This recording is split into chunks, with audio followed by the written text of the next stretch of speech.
everybody, and welcome to Midnight's Edge. I'm Tom Connors. With me, as always, is the boss man, Andre. How you doing? Greetings, everyone. I am good, getting over the non-Wuhan flu slowly but steadily. And we also have the fifth Beatles script doctor with us. He's not a PhD, but he plays one on the internet. How you doing? I'm all right. Thanks for inviting me this morning. Glad to have you here. We also have a special guest with us, Mr. H of Mr. H Reviews. How you doing? I'm good. I'm very good. You mean to say, sorry, Andre, you mean to say there's seasonal viruses that are not, the Rona? Are you joking? What is this? This is preposterous. Yeah, I know, but everyone seems to think I have like the coof when I don't. Oh yeah, no, it is. Yeah. But, yeah. So I have to always stress that it's the flu, but it's the non-Wuhan variety. Yeah, I was the same a couple of weeks You mean ago. the kind that could actually do some damage? Yeah, the one that I would like to believe that I'm young and fit enough that it's not going to do any damage in any event. But yeah. Mr. Tickle Trunk has raised the fact that we had beef, Andre, again. Remember? Oh yeah. Let's talk We about hate that one another. right away. I hated Mr. you. Tickle Trunk says, "Mr. H, I thought you and Andre both died long ago in a pistol duel." Well, I think that we're both kicking live and well for that duel. So that duel that took place in people's minds, turned out pretty well then. Oh, dear. Well, yeah. Well, thank you for having me anyway. Thanks for inviting me along. No, absolutely. We'll put our beef to one side for this stream, shall we? Yeah. That's so funny. People think that when you have beef. Oh, dear. Very funny. Mr. Ticklefrog also says, Mr. H, I thought you and Andre both died falling down a pit after you stopped him from chasing those hobbits. And I tried. He fell down, but I rescued him. So Why didn't the Belrock just fly? But yeah, does have you got a good wings. point there, actually. Yeah, you got a good. Well, they're made of fire, though, aren't they? Does the Balrog, can they actually fly? That's a good question, but still, like they're falling, and I'm like, he has wings. Why didn't he just fly up? Yeah, no, you got a good point. Well, there's plenty of things in Lord of the Rings that can fly that could have been taken better advantage of. Well, right? Yeah, let's not even get into that. Yeah, exactly. Let's not even get into that. Because we'll tear those they use the books Eagles twice? I don't They know. use the Eagles once or twice. I know that, and it's like, why didn't you just have them take you all the way there? Yeah, that is true. And while we're on super chats, one we can't get through right away is from who says, "Hi, gents." Hello, everyone, with a diamond and smiley super sticker. But we have many others here as well. We have Pedro Ribeiro, who says, because Balrogs I've heard in Tolkien's books don't have wings. And I guess this has been highly debated, because I guess in one description it does mention a wings, but yeah. And we have Natasha here representing the mods. We have Erik Runge Madsen. I heard Natasha saw Denmark. Dune.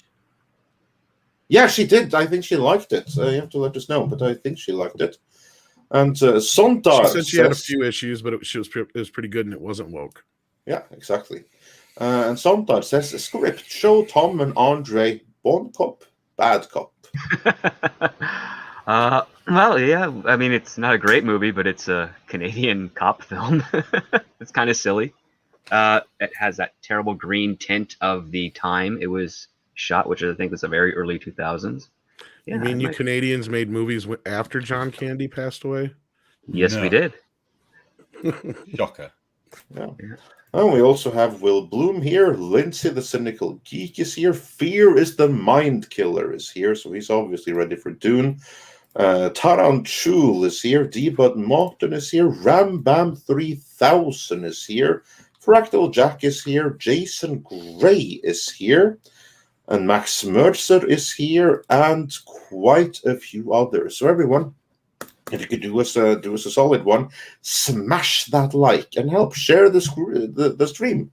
And then we'll be off talking about topics in no time here. And today we have Dune, since we mentioned that a little bit already, which is continuing to do fairly well in theaters where it has been released, which granted isn't everywhere, but it is doing very well where it's being released. Well, it is now open in 34 markets. Yeah.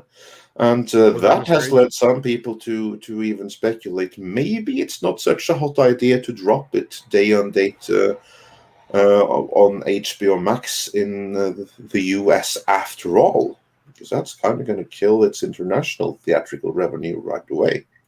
Mr. H And said something there, and I don't yeah, think anyone and heard we have some old news resurfacing about Venom and his coming out party in conjunction with the upcoming movie. We have some Spawn news. You know, Todd McFarlane Spawn. That was the old that has news. been in. Well, they're all old news getting recycled. That's been like that's getting. It's been in production hell or development hell the past decades, and things aren't looking any better now. Let's say. No, Plus, we'll see whatever else comes up. So yeah, those are our prepared talking points, but I'm sure plenty more is going to come up. Mr. H, what's up with you? What, in life, on channel, what? Yeah, all of the above. All of it. Well, I'm pretty busy, to be fair. I'm also trying to correct my exposure levels right now, so let's just sort that out. We'll keep it there, right? Anyway, yeah, no, I'm good. I'm pretty busy. Busy on the channel in general, which is always good. I've got my second channel. That's been going really, really well. Like, it's not massive, like it's not growing hugely, but there's this would be your car channel, right? Yeah, so I've got a vlog. But it's a car channel, but they're not straight up. Oh, this is how you do this. You know, it's somewhat relaxed. It's just two friends. It's me and my friend just hanging out, having a laugh with cars, basically. It's called Car Nonsense. It's a good time. That's growing nicely, like very slowly. Like we're talking like 100 subscribers a month. Sorry, so very, very slowly. But it's good. It's good. It's been good fun, and we have the potential to go up and do a track day with Renault, as well as a racing driver. So that's, you know, people have reached out to us who are organising this sort of Renault track day event, and that could be good fun. Yeah, good. Yeah, so that's going really well. My day-to-day life is fine. Just plodding along, really. I mean, it's autumn now. Speaking of cars, I'm sure you're going to raise the subject of petrol in the UK, because everyone since you just started. For those that haven't noticed, in the UK they're doing a live action remake of Mad Max right now, with everyone killing each other over petrol or fuel or gasoline or diesel, how you want to put it. How's that affecting you and your car channel? So me, it's not affecting me at all. Not at all, because I managed to fill up before everything anyway. I don't drive because I work from home, so I don't need to drive. I only drive for fun. So it's not actually affecting me in any way.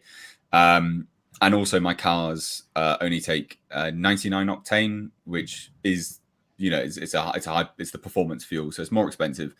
And most people are, you know, scrapping and getting all shitty about the E10 fuel, the sort of ethanol rated 10. It's like 90% octane or some crap like that. I don't know. It's not good fuel.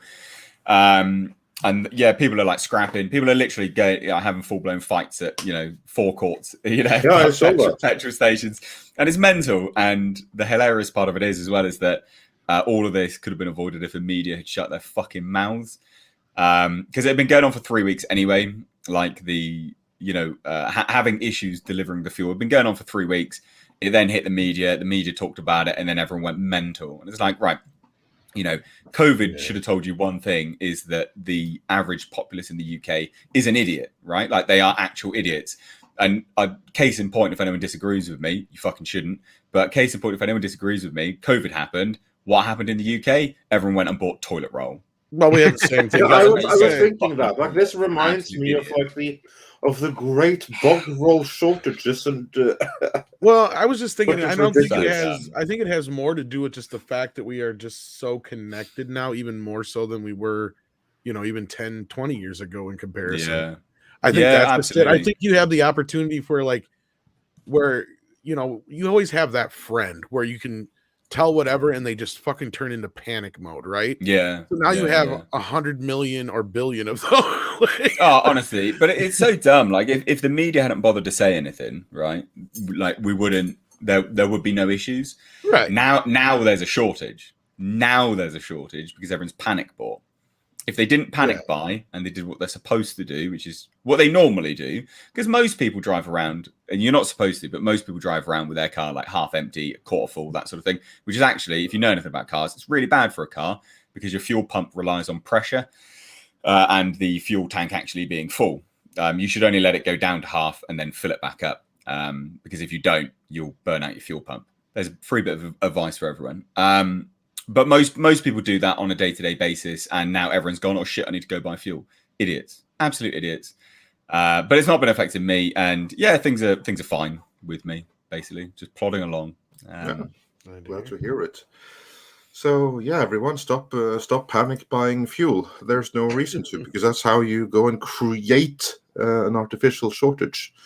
Same way as with creating artificial toilet paper shortage, which there never was a shortage of, and there's never going to be a shortage of, no matter what some people may try to tell you. Yeah, as Stephen Alton says, well, I was going to say, simply if you manufacture something on a certain level and you have an extensive amount of people go after it at the same time, then you try and replenish said thing, and you run out because so many people have. Yeah, it's just I can see where it's going to happen. It's going to happen again here when they announce more shutdowns, because as Norway is opening up, other places are shutting down again more. So, and it's not just opening up; it's like completely opened up, as an end of all restrictions, including social distancing. Yay! Good. Yeah, I'd like to hope it's something that'll spread and fucking everybody else will start doing it. But I doubt well, it's a good experiment. So we'll see how it works.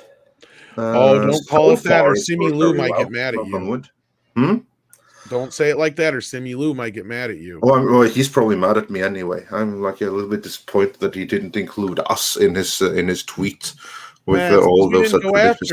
But no, that's like we didn't predict any failure. So yeah, there was that. But anyway, Stephen Alton says, "Hail Andre, Tom, Script, Mr. H, Wrenches, and Chat. Hoping everyone is safe and healthy." And I think we are for the most part. And Mr. Tickletrunk says, "Mr. H, I thought you let Andre fall off a tall building at Christmas." Oh wait, that was Die Hard. I'll stop talking.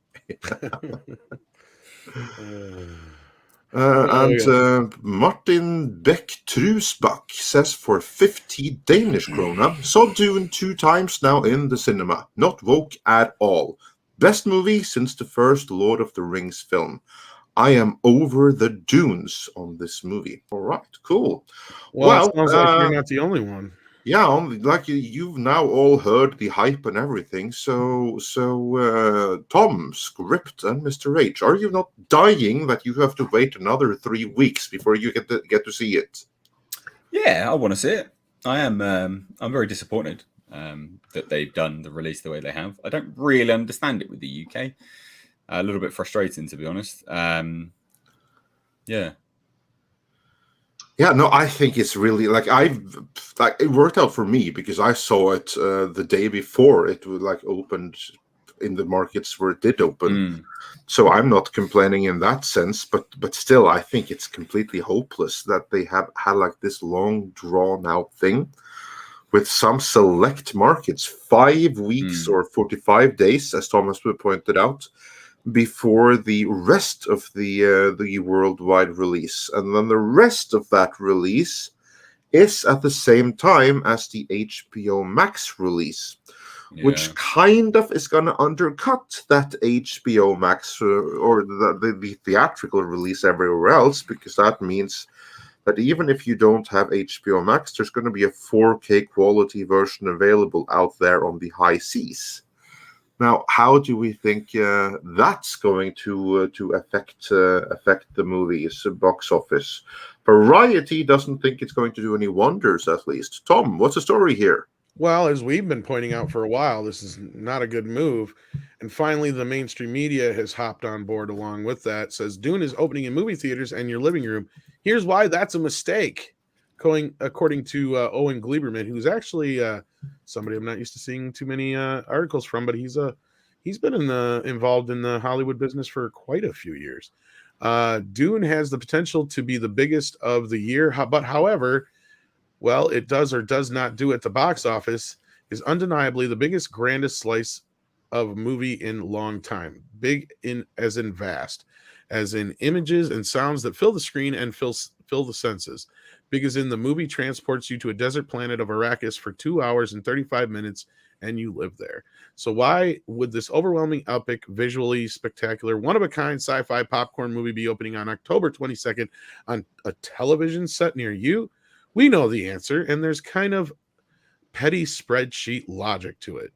Dune is opening simultaneously in theaters and on home screens because Warner Brothers and the company that Wikipedia now describes as an American diversified multinational mass media and entertainment conglomerate. That's a lot of fucking titles. Also owns HBO Max, the streaming service where Dune will be available for no extra cost to subscribers. Warner Brothers is owned by AT&T and will be merging probably next year with Discovery. The revamped company will have many interlocking priorities. In the first year of the pandemic, which was the year of HBO Max's ostensibly game-changing launch, I don't know about that, it became a transcendent corporate goal for Warner Brothers to do all it could to put the new streaming service into orbit. And since people for most of the year couldn't go to the movies, it was decided that each of the studio's 2021 films would be made available the same day it's released in theaters. Now I could have said that to you in like 2 sentences instead of 10. But yeah, like Owen just basically goes on here to talk about basically how what we've been saying is that they're not going to make the kind of money. I'm not going to read this whole fucking thing right now. This is way too long. But he's got a few reasons here. The film will be less profitable. If Dune opens with 50 million, it will be clear that the studio left a lot of money on the table, especially if grosses seriously decline in the weeks ahead. The movie has already opened international markets exclusively in theaters where it is doing well, but using domestic take as a yardstick, let's say it winds up matching Shang-Chi total receipts, which are closing in on 200 million. That sounds like a lot of money, but this is Dune we're talking about. It's being marketed as the new Star Wars meets Lord of the Rings. It should be far and away the biggest movie of the year. All right, so let's start there. We already know this is the case. This is what we've been saying for a while. The movie's going to be less profitable. I mean, that's pretty obvious, right, Mr. H?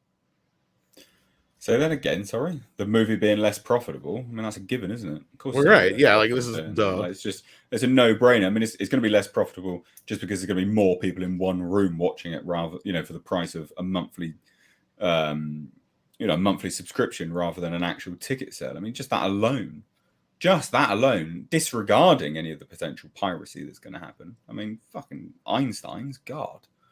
It's mental, really.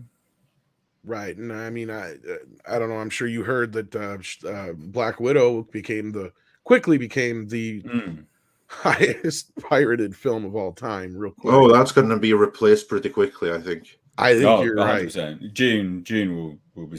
But the thing is, like, I think people that really like it will still probably end up going to the cinema as well. Like, I do think that, like, there are people that will go, oh, that was good. I'll actually pay to go and watch that now. Not admittedly, not a lot, but there will be some people that do. Yeah. And I mean, and I said this last week too, as far as, people, it seems like people actually want to see this movie. And I've been saying it for a while. And I'm not surprised at how much it's doing overseas, but I'm glad to see that. But I feel like that we're wasting time and momentum by waiting so long. I agree completely. But I'm sure he'll get into that as well here, unless you guys have anything more to say about outside of the obvious one here. We all knew that. Let's get into a second reason here. Otherwise, making doing a day and date release radically cuts down the film's event status. This is another point we've been saying about these movies. I don't even think we need to get into this paragraph. It's pretty much said right there in the title. I've been saying this for a while. This is kind of an issue we kept running to when I worked in video. Is if you had a movie that was straight to video, of course nobody wanted to see it, or they didn't regard it as highly sought after as a movie that was in theaters. I mean, they would do everything they could in the advertisements they're selling just to make sure you knew that this movie was in theaters, even if it was in Tucson for one day. Like they would still say it was in theaters. So I think that means a lot. I mean, what is it? Does it mean anything over there, Mr. H, as far as like, do you have stigmas to movies if they're straight to video? Oh yeah, no, people think they're shit. I think they go straight to video normally, yeah. But it's different. Like, yeah, no, yeah, it's still the same stigma. It is still the same stigma. Yeah. Script, anything to add to that? Well, yeah, I mean, we grew up on the habit that we would go see something in theaters and then later it would come out on physical media. When you don't have that theatrical opportunity, it's like, oh, is this like a TV movie or a TV show, or didn't have the it wasn't of good enough quality to be distributed throughout theaters, so it must already be bad, and that tends to be the case more often than not, sadly. And with the digital realm kind of replacing that part of the physical media, I guess that stigma is kind of transferred over to that area. Now it's straight to streaming. I think it's gotten worse because right now, like, there are so many streaming servers that are flooded with so much crap, with so many made for streaming movies that never ever would have gotten a theatrical release. And some of those are of like really spotty technical quality as well. Like, you can tell that these are made for extremely low budget. And that is something that also gives like some level of stigma to direct to streaming. Now, I don't think that Dune is something that's going to be affected by that per se. What I do think, though, is that in having 5 weeks of an exclusive release, theatrical release in some very few limited markets around the world, before it's dropped everywhere else at essentially the same time as HBO Max. I mean, all momentum is going to be lost. Like, people want to see it like now. And I think that people were more keen to see it last week than they are this week. Because like now anticipation is going to be gone by the time it actually does come out in the rest of the world, including North America and the UK. My worry is the whole movie is going to feel like old news, even though you haven't seen it. It's going to feel like, oh, that was a movie that was like in theaters 2 months ago, but I didn't bother seeing it then. And since I didn't bother seeing it then, it evidently wasn't that important, so I'm not going to see it now either. And then people have forgotten that they couldn't go see it because it wasn't out in their market. They just know that it was out and they didn't go see it. Yeah. And then like all sense of like urgency is lost. I mean, that's a great way of making it one of those movies that you know that you probably should see, but you didn't get to see, and it's not a big deal. Yeah, it feels like a passive release as opposed to something, as you said, with urgency, with activity involved. Yeah. We'll get the advertisements of this is a must-see in theaters, but it's not going to really have the impact because the option of it also being on streaming is there to usurp such a thing. Exactly. Well, plus, I think it's really, really important that you kind of feel that like you're done with it already in a way. It's something that's come and gone.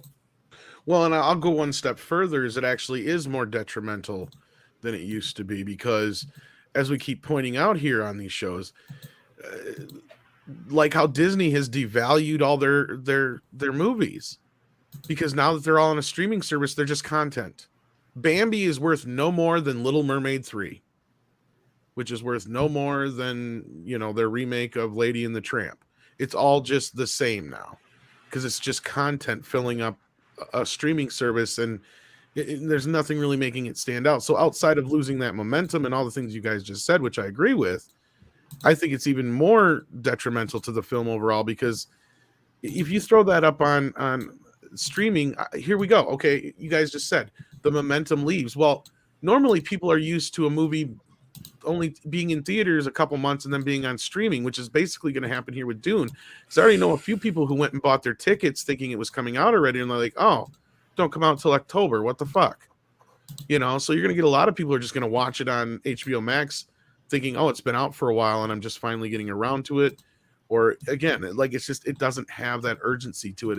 It won't have that feeling. I mean, Owen's right here. It's going to lose a lot of its gusto, I believe, if it weren't on HBO Max at the same time. So I don't know. I think it's going to really mess up this movie's, how it's viewed in the future. I don't know. I think it could. Maybe I'm being hyperbolic, but yeah, no, I don't think you're wrong, because here's like the thing that when when history makes its judgment, it only looks at the numbers themselves, and that's it. Like, for instance, we go right now and we talk about a movie that came out 10, 15, 20, 25 years ago.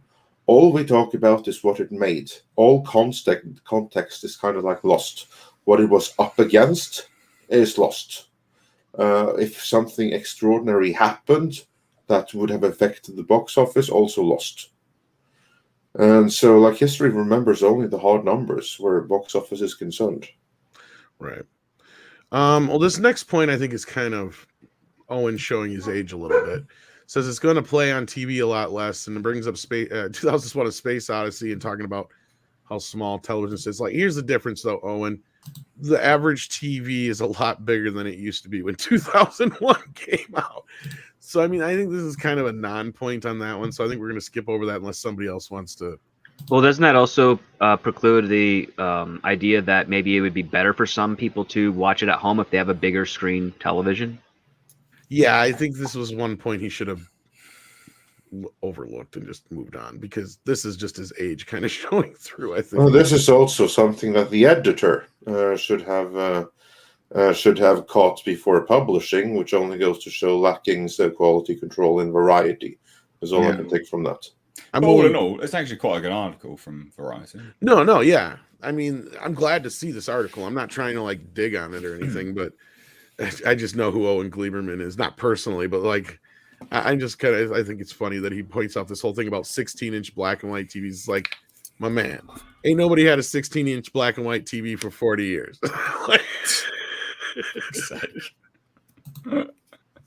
I don't think that's the problem. The problem here isn't so much that as I think it's just taking away from its urgency, as Andre said, I think was the best way to put it. The entire industry is vested their interest in the success of Dune. I don't know about the entire industry, but I know Warner Brothers has put a lot into this. And not only that, they're using it as a loss leader. But let's see what he has to say here. It used to be that if a major movie turned out to be a commercial disappointment, the only people who suffered were the ones connected to it, including the executives at the studio. In the rest of the industry, there was schadenfreude. But thanks to karmic double whammy of the streaming revolution and the pandemic, the world is suddenly asking if movies and theaters have a future. I think they do. But it's not. Yeah, but it's not foregone. And part of it is that we need to see the enthusiasm of movie theater audiences to be reminded of the potent force they are. Last summer, Tenet was supposed to be the movie that jump-started movie-going for various reasons, notably stubbornness of the pandemic. That didn't work out so well, but movies in the last 6 months have indeed jump-started, and that makes Dune the right movie at the right time. It's a film that could remind us of the primacy and profitability of the theater experience. You wouldn't want every movie to be like Dune, but you want Dune to be Dune. If it turns into a commercially compromised, lagging version of itself, that becomes a gigantic blown opportunity and everyone suffers. Okay, I get what he's saying here. But you were kind of making a few comments there, Mr. H. So let's let you dive into this one first. My computer seemingly froze. Oh no. Sorry. No, that's all right. Can you repeat that all again? Because my computer's absolutely had a shit fit. Well, the short version is he's saying that the industry is kind of really invested heavily in how Dune plays, especially after the pandemic. And you pointed out like they're invested in how Dune plays. Yeah, I mean, I guess they are to a certain degree. I mean, let's take a look at Shang-Chi, for instance, right? Like a lot of people. Let's disregard for one instance, just for the case of this point anyway, and how the industry reacts to things. Let's disregard any thoughts of whether there were seats that were bought or anything like that. Not important. The situation lies for Shang-Chi is that it did relatively well, or the industry reacted to it doing what they perceived to be relatively well, right? That's a fact. Why? Because at its opening weekend and then instantly Venom's release date was moved up after it had already been delayed. So there are movies which have been reacting to That sort of, studios have been reacting to movies that are succeeding. Now, Dune is a movie that they are anticipating to massively succeed. So if it does, massively succeed, but it's interesting as well because I think Bond releases before Dune anyway. So there'll be 2 movies in the UK that will. I'm pretty certain it releases before June. I think it's 2 weeks before or a week before. Yeah. So there'll be 2 movies that the industry are going to hugely look at now. All eyes will be on Bond and Dune because they want them to succeed. I've done some live streams talking about supposed Bond mania and all this kind of stuff. I don't personally see it, but the industry is hoping and praying that these movies do really, really well. They absolutely are. So them looking to react to it and things like that, they do have a vested interest in it. Without a shadow of a doubt,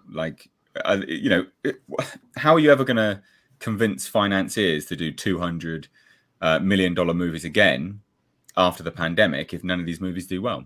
That's a very good point. You're not going to be able to do it, are you? So of course, every studio is going to look at it and go, "Yeah, no, we need this to do really well." Andre, script, anything to say to that? Well, studios, so yeah. Well, I'm thinking it from the producer's angle, which is they're going to be watching a lot of the tentpole films because they need to establish what an audience pattern is going to be.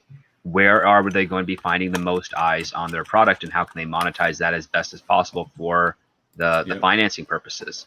So yeah, we're going to be looking at Bond, we're going to be looking at Dune, we're going to be looking at Ghostbusters, we're going to be looking at the Eternals. All of this is going to be used to figure out the pattern of what is our audience is actually willing to leave their home to see these films in theaters, or do they just prefer to stay in? And if so, then we have to start reevaluating our budgets and our marketing strategy to cater to the preferences of the majority of the audience or potential audience, actually. Yeah. Andre? Yeah, no, obviously. One thing is that they have to assess where things are, but also I think, as Mr. Rage pointed out, that it's something that gives an indication of where the threshold is. You're probably going to have a hard time getting financiers to get behind $200 million movies for a very long time. But what's the upper range? How far can they go? What kind of expense can you justify in this climate? The more money these movies are able to make, the more they can argue that this is the kind of money that we can spend. This is what you need to cough up. Because their worst case scenario is that it all bumps and they're basically stuck to TV budgets going forward. That could happen, but yeah. Well, I see another side of this too. And as far as the Bond mania thing, Dr. Dave, I'm kind of with Mr. H. I don't see a mania. I see a lot of people that are very worried about this movie. Honestly, I did a live stream on it talking about it, going through some various articles, and it was a Guardian article, and they were like, they had the heads of cinemas coming in saying we've hired, an extra 450 people just to deal with Bond mania, and I'm like, what fucking Bond mania? Right? What are you joking? Has this been cast down from yon high, from Barbara Broccoli going shit? We need to, or even. MGM going, right, we need to sort this out. We need to try and get some buzz going. Let's generate some artificial hype here. Let's plant this story in the news. I don't know. It just doesn't make any sense. There is MGM, they really only have an investment in the U.S. Outside the U.S., it's Universal who's distributing it. Yeah, well, again, but these articles go worldwide as well. Right? True, but people will be watching it going, oh, Bond Mania. Oh, okay. I mean, it's all nonsense anyway. I just don't see it. And I reviewed some of the old trailers as well. I was like, because people keep poo-pooing Dune, right? People are like, Dune's going to be shit. And I compared both trailers because they both came out a year ago, right? Bond had 20 million views. Dune's got 34 million views. Yeah. If there's ever, if we're led to believe that Dune's going to be crap, well, Bond's going to be even worse then, right? If you're comparing it on, the sort of metrics of what people are searching for, and what people are watching and things like that. If I do a video on Dune, it blows up. People are really interested in Dune. Well, I noticed the difference. Same as you guys. Any video you do is a cross section, right? It's a cross section.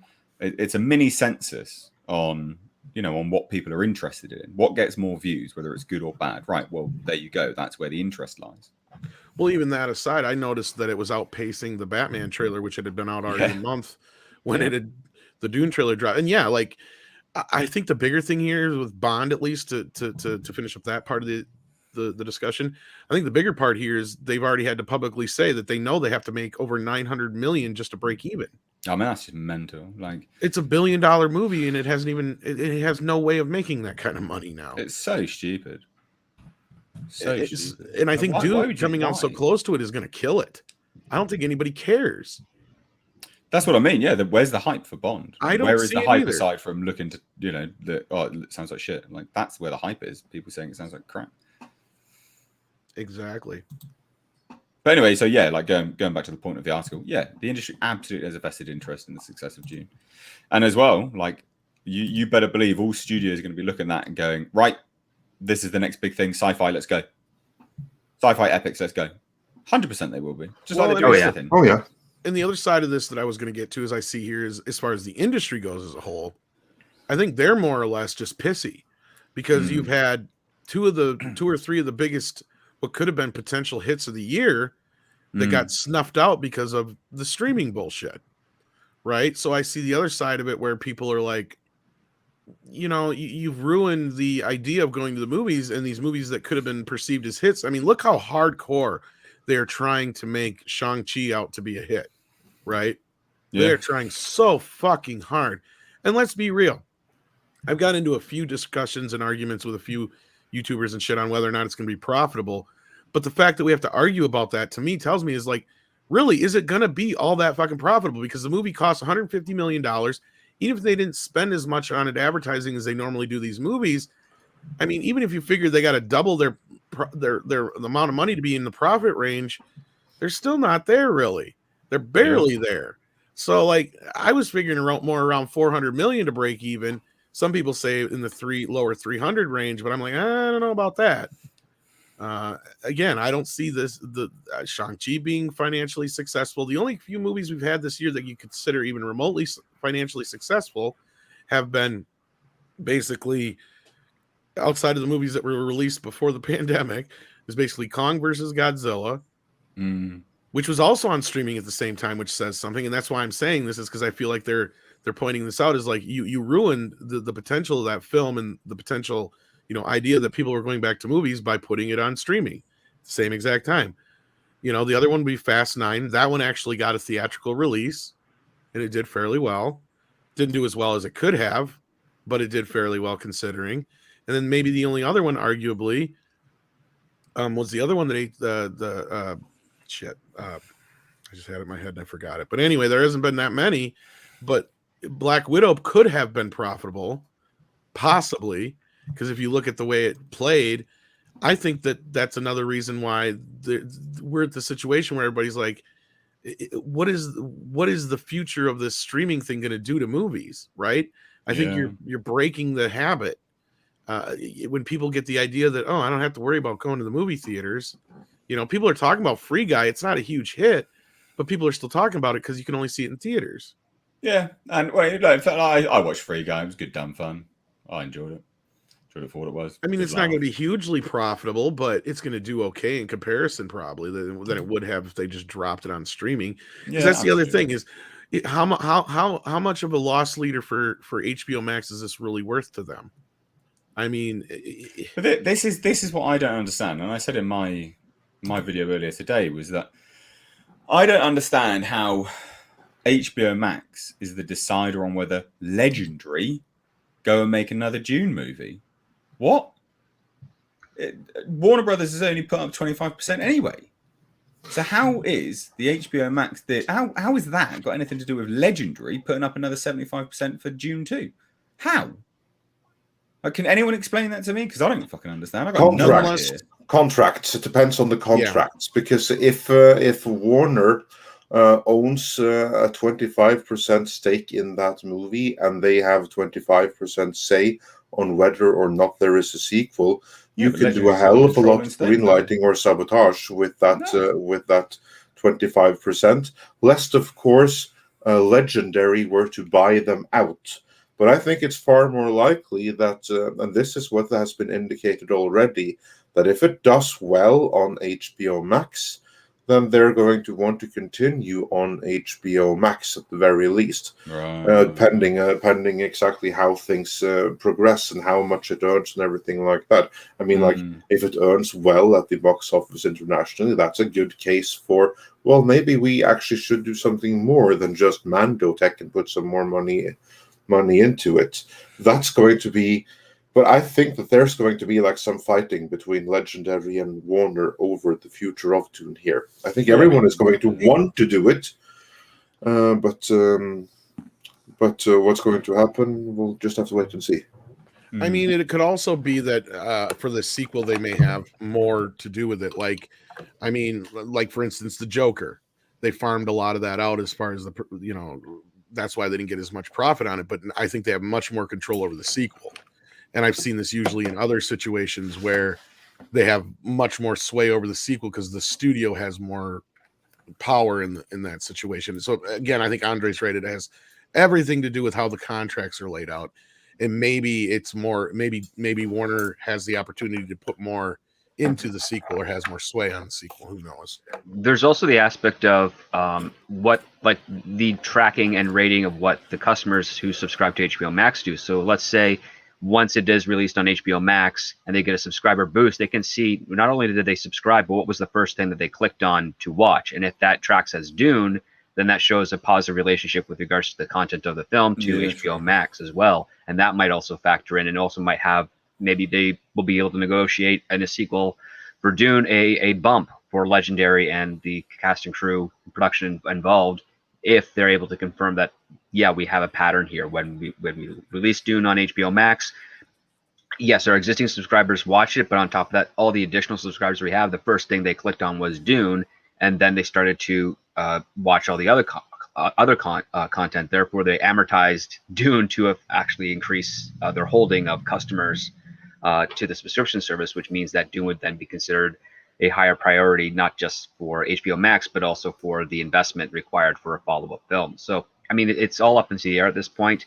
Some people like to call it the Wild Wild West, but at the same time, there's so much detailed information they can get through streaming that it allows them to get a clear picture of what is in their best interest overall. And if they are going to integrate those third-party production companies like a Legendary, Legendary has to start negotiating better so that they can, justify to themselves, yeah, we're going to put 75% of a $200 million budget in a sequel for Dune.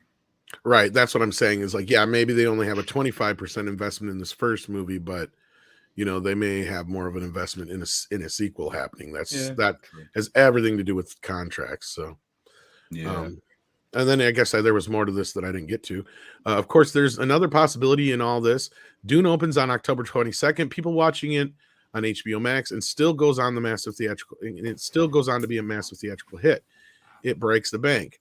That could be a happy ending, one that might help rewrite the rules of what's coming, but I'm not holding my breath. And that's the actual end of the entire article. So I think there's a few other points he might be missing out on, but he's not wrong here. And I, like you, Mr. H, I'm glad to see a publication like Variety has an article like this out there, kind of, I don't know, I guess slapping Hollywood on the wrist a little bit and saying, no, you're being bad here.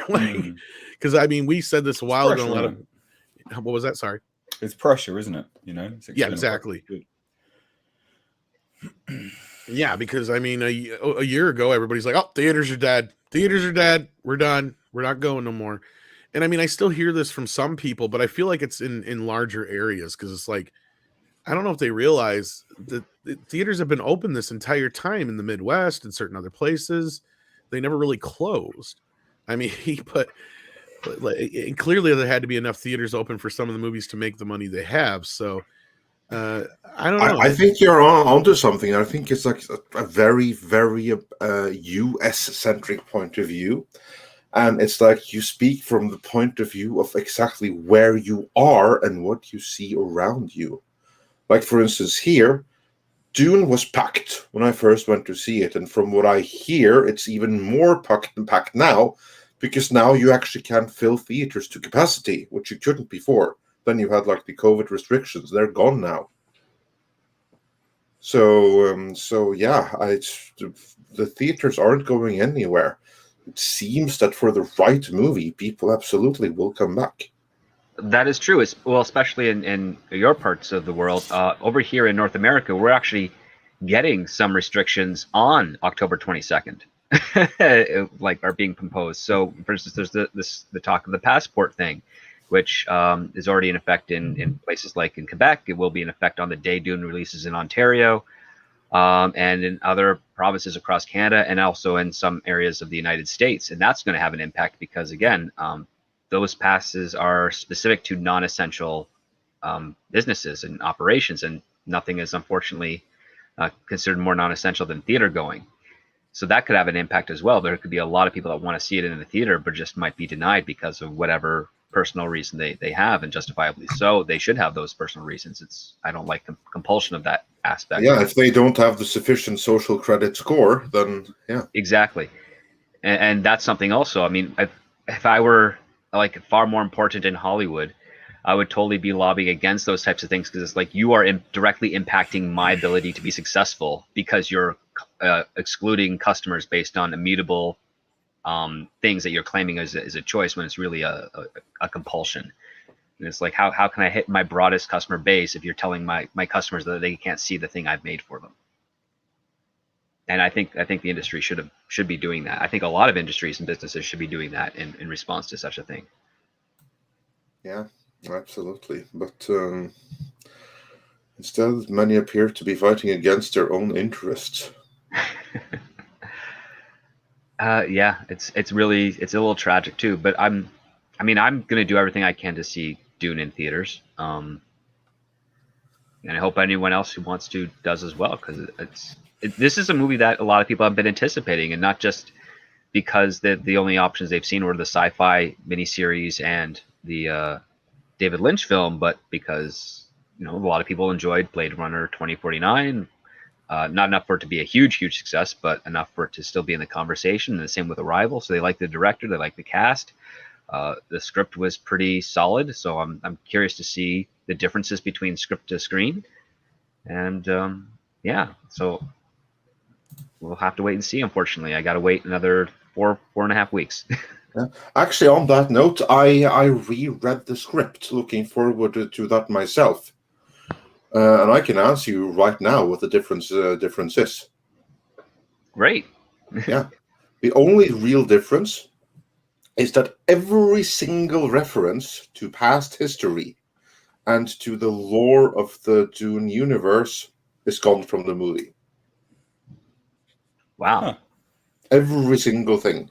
The only missing scene is the chess scene between Piter and what's his name again? Tufir Havat. Oh. Yeah, that was one of my favorite scenes in the script. That ain't there either. So it's that, and it's all the world building and establishing history scenes. Every single reference to the Machine Crusade is gone, which I think sucked. But if that's what it takes to make the movie clearer to first-time watchers, then yeah, evidently it worked. Yeah, maybe they're going to save it for. I mean, I'm really hoping they do get to do the Sisterhood of the Bene Gesserit show. Yeah, that is being developed, so I would imagine that they will. Yeah, well, it's had a couple of hiccups because of that pandemic, because my understanding was that it was supposed to be launched concurrently with the first Dune film. Yeah, it was, but it got a new showrunner now recently, so it's obviously at least a year delayed. But maybe two. Yeah, at the very minimum, yeah. Yeah. But now it has a new showrunner, so yeah, we'll see. I would imagine a showrunner in name only. But on the streaming side of things, possibly. I mean, again, it depends on because it's for an HBO Max, and I don't know all the details of how they run their shows yet, because not a whole lot of people have been talking about that. Disney side of things, it's clear as day how they're doing operations over there. Yeah, how are they doing operations over there?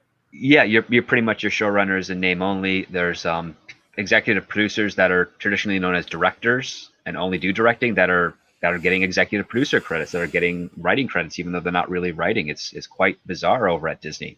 And this isn't just across their Marvel shows or their Star Wars shows. This is also across things like Turner and Hooch, like the Doogie Howser remake, and so forth, and all these other little properties that they have. So it's really interesting to see that they have a very different approach to how they're doing their streaming format than what we would traditionally understand for television. When you say showrunner in name only, just as I speculate is the case with the new Dune showrunner on HBO Max, like the Dune Sisterhood series, that is. Mm-hmm. Can we ever tell in the credits hidden who is like the real showrunner in practice, if not in title? I would probably take it on habitually who's the director for every episode. So for instance, you have like the Marvel, if it's one director for every episode, then that's the real. I think you have a series. I think with some of the streaming services, the series is directed by the same person for a majority of the episodes. In some case, and so that would be considered the showrunner, and then the high next tier executive producer, usually the person who the show is created by, would be traditionally the original showrunner, ideally, and they'd be working in close quarters with the series director. And it's a weird relationship. I'm still trying to figure out other details onto it, but even some of the people that I know that work in those rooms don't quite understand everything. They're just given their assignments, they break their story, they turn in their scripts, and then they're kind of figuring it out as they go. And it's different from show to show, but the overall understanding is that, yeah, you have a series director who is pretty much leading and driving the show, and then who would be considered the showrunner in a normal television setting is there to help the director. Well, we actually have to say goodbye to Mr. H. It looks like he has to run.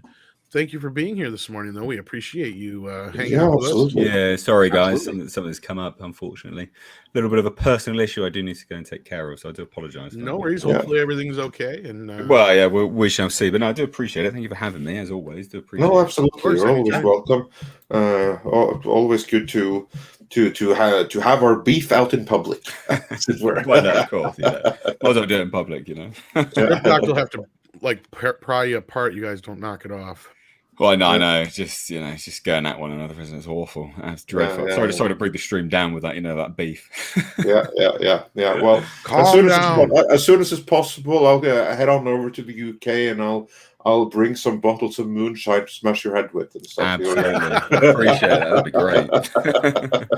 All right, guys. Thank you so much. Yeah, take care. All right. Take care. Bye. And do check out his channel, of course. Yes, the link is in the description. And also check out Script Doctor's channel. His link is also in the description. I think we should check out some super chats in the meantime. Yes, let's do that. Let's first see if there's some that we can bring up on screen, and then we'll get into those before we move on. Nope, there's none that I can bring up on screen, but we have them all behind here. So today then we had a couple of from Mr. Tickled-Drunk, and then we have John Apocalypse, who wonders for £1.79 box office predictions for Venom and Bond. Yeah, I don't know the details of the markets they're going to open in, so I'm not going to give any kind of predictions. You guys feel the urge and challenge for that? At least 25 million opening weekend. That would be the kind of like the average that we're seeing for any film. That's the minimum, I would say. Probably almost guarantee it. I'd be surprised if it ever got lower, but I would not be surprised if it got higher. But that's kind of the pattern I've been seeing. Yeah. Tom, any thoughts? For Bond, I'm only going to give the U.S. prediction. I'm going to say for Bond, it's going to open in the $30 to $40 million range. Venom, probably in that 60-70. All right. Yeah. All right. I think that's entirely feasible. Yeah. Yeah. That seems exceedingly plausible, if you ask me. Although I'm not going to predict anything myself. That seems pretty fair. Yeah. Mr. Tickle Trunk says for $2 Canadian, always glad my fellow Canadian is here today. And yes, so are we. And Kaiju King Gabriel said for $5, there's no way the Eagles would have made it to Mordor because Sauron had an air force himself. And the risk of the ring falling into Nazgul hands was high. So that's the excuse. I would have liked them to say that on screen. That could be feasible too. Yeah, absolutely. Yeah, that's actually a pretty decent one. I still would like to have seen that type of conflict in Lord of the Rings. That'd been fun. And then let's see if we got this one. Hypergiver 2 says no one will care about all new, all woke Spawn. Yeah, we're gonna get into that real soon here. Mr. Tickle Trunk wonders, think Dune being half the story will also hurt it? Honestly, no. I do not think that Dune is going to be hurt in the slightest about it only being half the story of the book. If anything, I think that's going to help it. Because honestly, if there was one thing that brought down the original, I'm not say the original, but the previous film adaptation of Dune, the David Lynch movie, was that it was the whole story crammed into 2-hour running time, and you simply can't do it justice in 2-hour running time. If they had split that movie into two as well, as was David Lynch's original desire to do, I think that movie wouldn't have been the flop that it was. I think it would have been a hit. And same with this movie here. Yeah, you have people griping that, it wasn't the whole story. Yeah, you know what that means? It means they left wanting more. That's good. Yeah. As opposed to the 1984 movie, the David Lynch movie, where people left confused because they had been overexposed to narrative information. It was just too much. It was too information dense. Here, it has time to breathe. It has time for director Denis Villeneuve to really show off and say, oh, look what a great director I am, with loads of extravagant shots and extravagant industrial melody-free score and stuff like that, which is all epic and everything, so you can really show off without it coming at the expense of the story. I mean, they even cut out the references to the Machine Crusade, which I think is horrible, but yeah, no, I don't think that's going to harm the movie at all. Script. I think that it's always better for a filmmaker to try and end their story, especially with the audience's reaction being, ooh, what happens next, as opposed to, that's it. Because I would say that would be with the David Lynch Dune. It's like you watch and you're like, that's it? And I mean, there's lots of cool visuals to it, some decent performances, but you're like, that's it? Like, that's kind of, I get that from a lot of the hardcore Dune fans. Like, no, there's so much more. And I'm hoping that's going to be the case for Denis Villeneuve's Dune, especially for me, as like, I want to see them. I want to see how he does the next chapter. I want to be so engaged in this part of the storytelling that when I leave the theater, I want to be like, oh man, I can't wait for the next one. I mean, because that's the goal. That's what you want with every film. Even if it's a standalone film, you kind of want the audience to think of like, I want another story with these characters. That's always a good marker of success. Not just with the financials, but just with your audience, because they're the ones that are giving you those financials in exchange. Yeah, and Tom had to leave momentarily. Are you back, Tom? I'm here. Oh, okay. Yeah. Any thoughts on that? Was it a mistake for Dune to cut to only show basically half the story of the book? Is that going to hurt it with audiences? Should they have crammed the entirety of the book into the running time?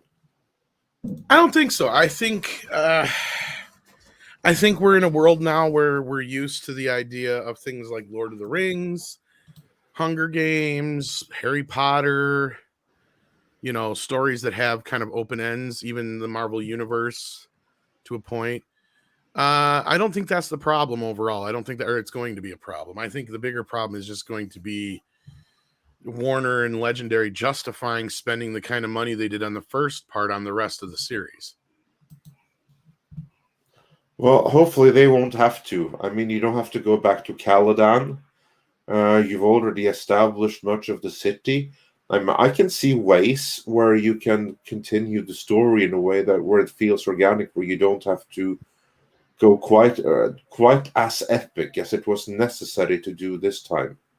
But yeah, we'll see what they do. Hopefully, they won't scale it back too much. And that is because the plan. The epicness was a big part of the experience. Dingo says Dune should have been 3 movies at least. Yeah, that's the plan. That is the plan.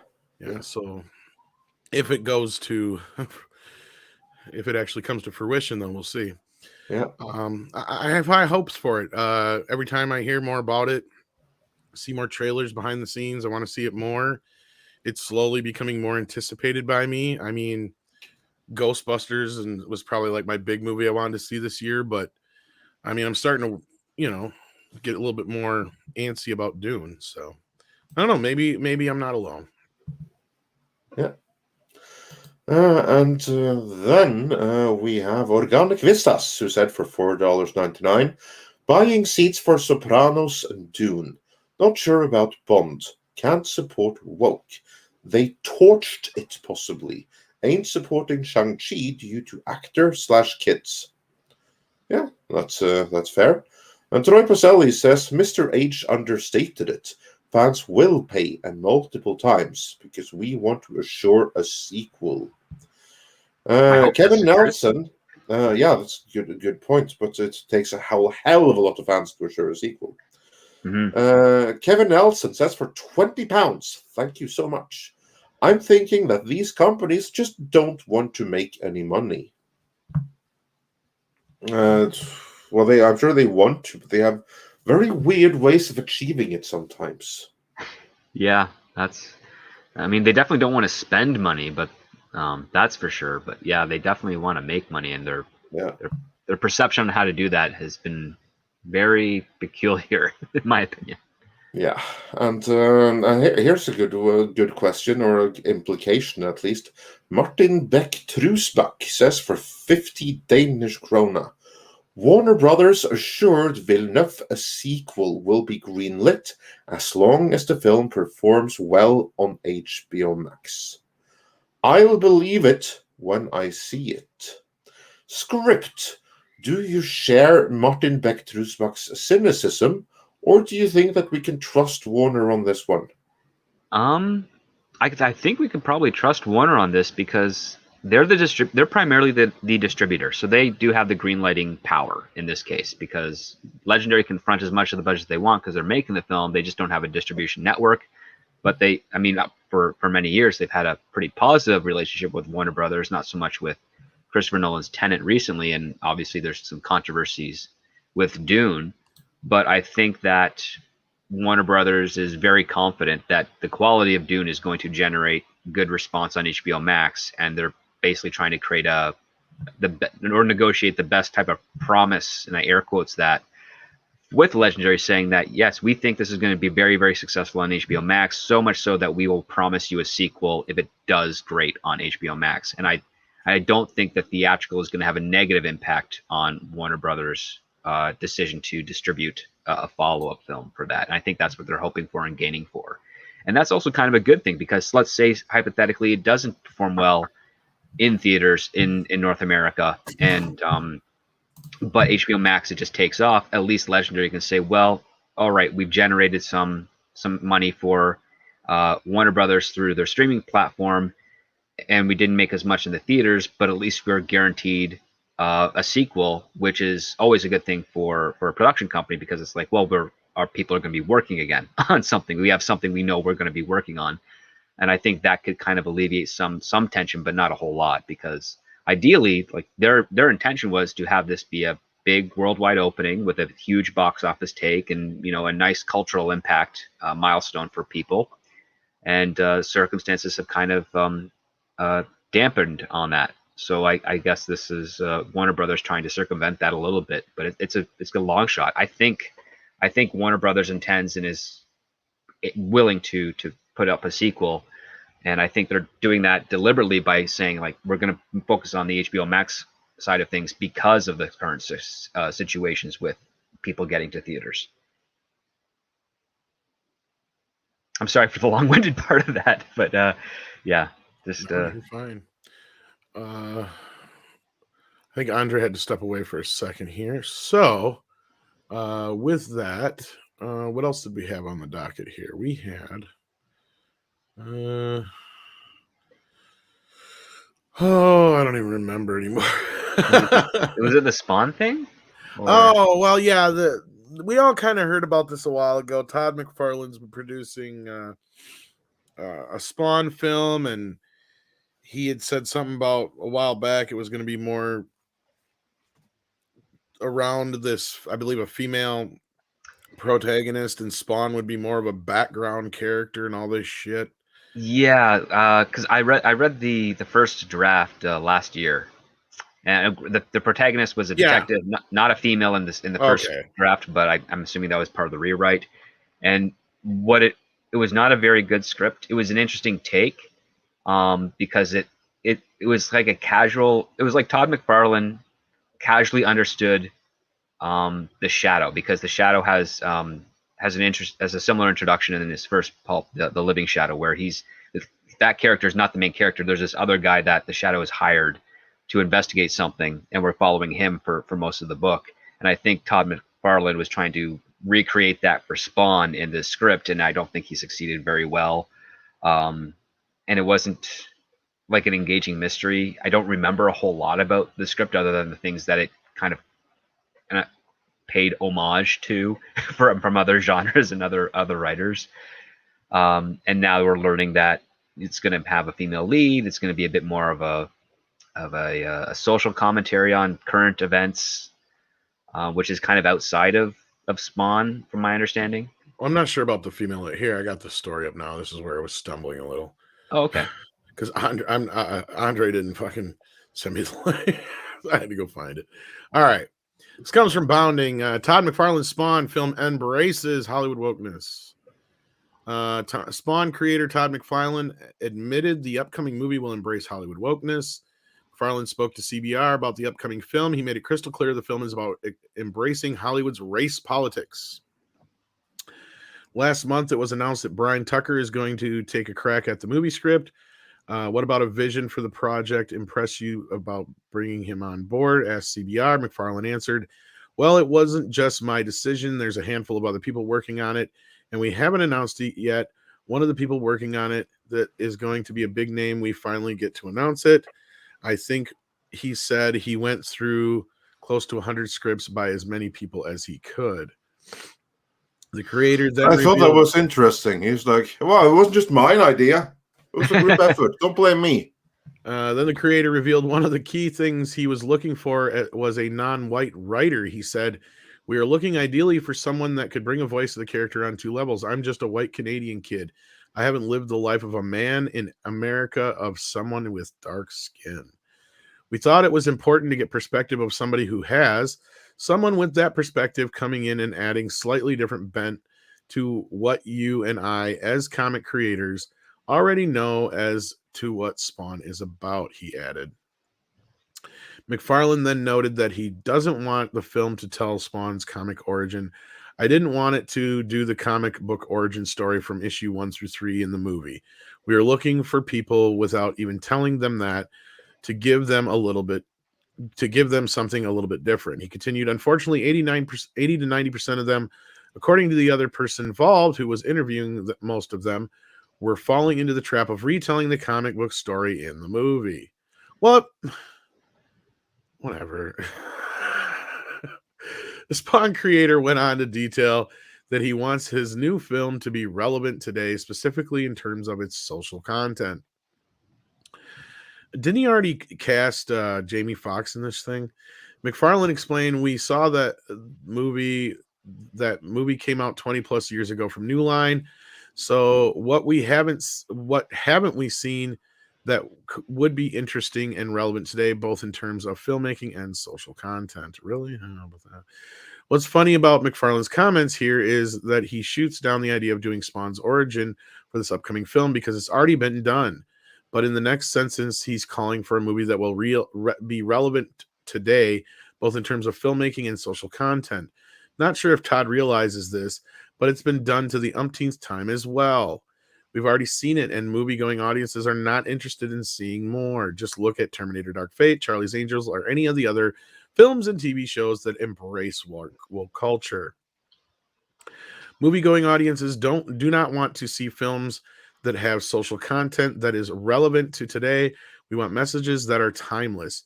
If you choose relevant today over timeless, no one remembers your movie the second they are out of theaters. In contrast, timeless messages are still with us. People are still talking about Lord of the Rings and original Star Wars films.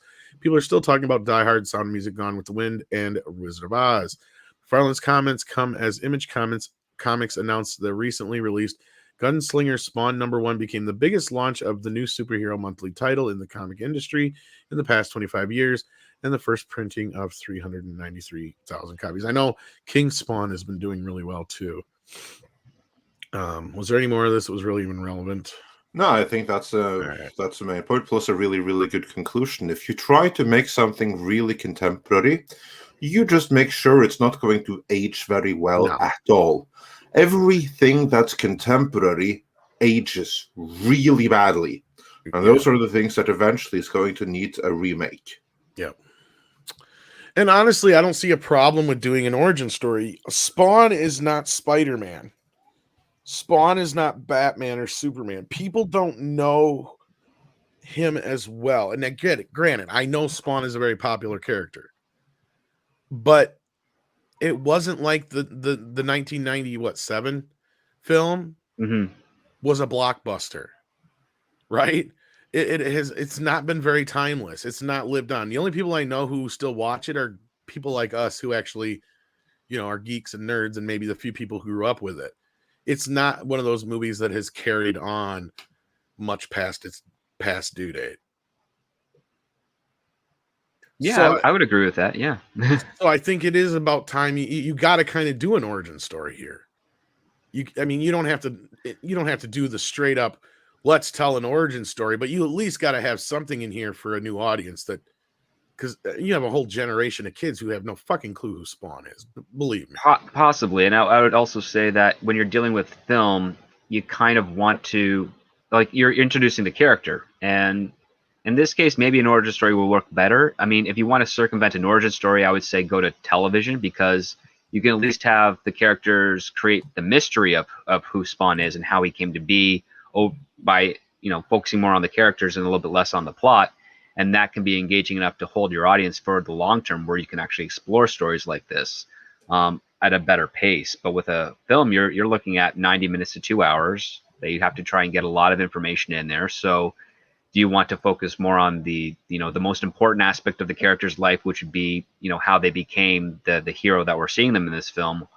Or do you want to just give us a run-of-the-mill mystery with the character kind of being a little bit more passive, like the title character, that is, being a little bit more passive, and we're focusing on the non-special effects driven otherwise side character that's fueling the story. So yeah, it's a lot of things that are peculiar from my perspective as a screenwriter with this direction, given the format. Right. And I mean, Andre, do you think he's saying a lot of this just to appease the media? Do you think of course, believes it? Of course. Or... Yeah, no, of course. That's all this is. I mean, just look into how we've been breaking down the Dune marketing campaign. How half the marketing campaign isn't directed at the audience, but it's directed at the media.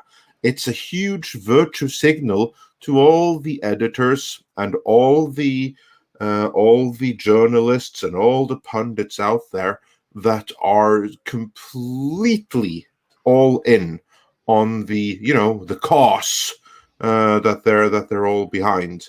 And in order to win their favor and get positive press, this is the game that they now know they have to play. They have to virtue signal how, like, we're with you guys. Look at how we use our platform for social engineering. That's what we do. So help, just like you do want us to. So help us out here. I think it's actually worse than that. Give us a positive more nefarious than that. Well, I think it's worse. Best case scenario. I'll tell you what I think it is. I think it is because Todd McFarlane created a black superhero, and he is white as white can be. Yeah, so that is problematic now. And again, that is something that he got huge praise for at the time. Exactly. But now we're living in like upside down world, where black is white and up is down and round is square and all of those things. You know what I'm getting? Yeah, you know what I'm getting at. We're at a point here where I'm waiting, and I'm sure he's waiting for someone to go, you should just give this character to a black man.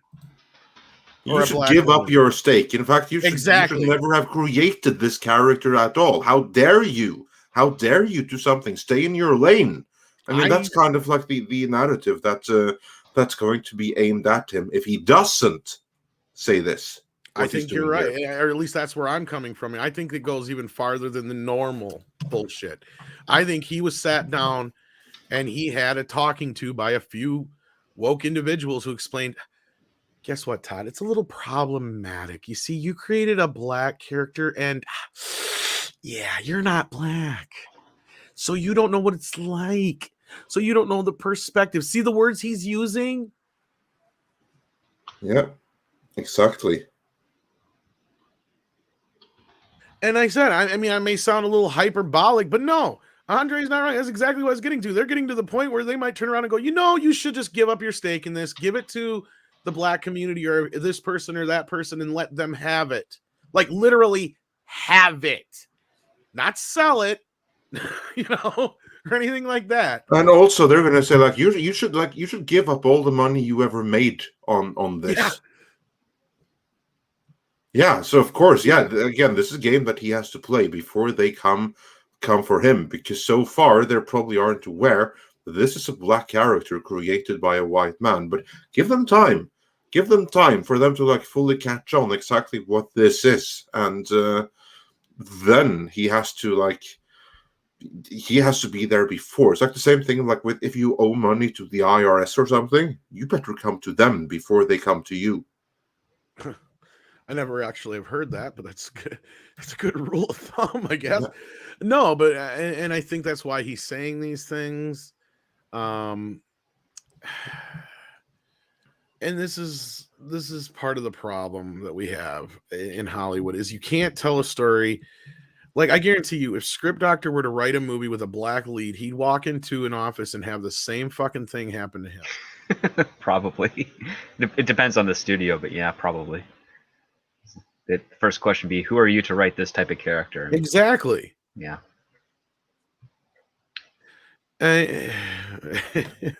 Script about that. How can you write ensemble scripts now with scripts that satisfy all the quotas, so that you have so and so many non-whites in there, and how can you write those characters at all? Well, I mean, the way I usually do it when I come up against these types of walls, which is pretty rare to be honest. I don't get many walls of this nature, but I usually have the conversation with the person who's making such an accusation. It's like, well, what did you want to see with these characters? And then first they start with the immutable issues like skin color, age, sex, gender, relationship preference, all that stuff. And then I just kind of work my way down into who the core of the character is. And then I show them quick examples. And it's really hard to get into those types of conversations because usually you're dealing with someone who's got very limited time, who just wants to get out their points and then go to their next meeting. But if you can find a way to get them engaged and then you convey to what's the stuff that's going to make the biggest impact, sometimes they're just like, okay, yeah, so you actually already did these notes. Usually that's what I end up getting by the end of the conversation. It's like, oh yeah, okay, so you've already did the stuff we want. I just want to make sure I was checking that with you. That's usually how they play it up, because they're just doing it for whatever reason they have. Either someone from above them that's saying make sure it has these points. Maybe it's someone that they're in a relationship with that wants that and they want to score points with them. Maybe there's some sort of social aspect of it within their own community that they want to say that they did something good and useful, usually to kind of hide their own insecurities and their own habits that they might be called on. Again, they want to get out ahead of that.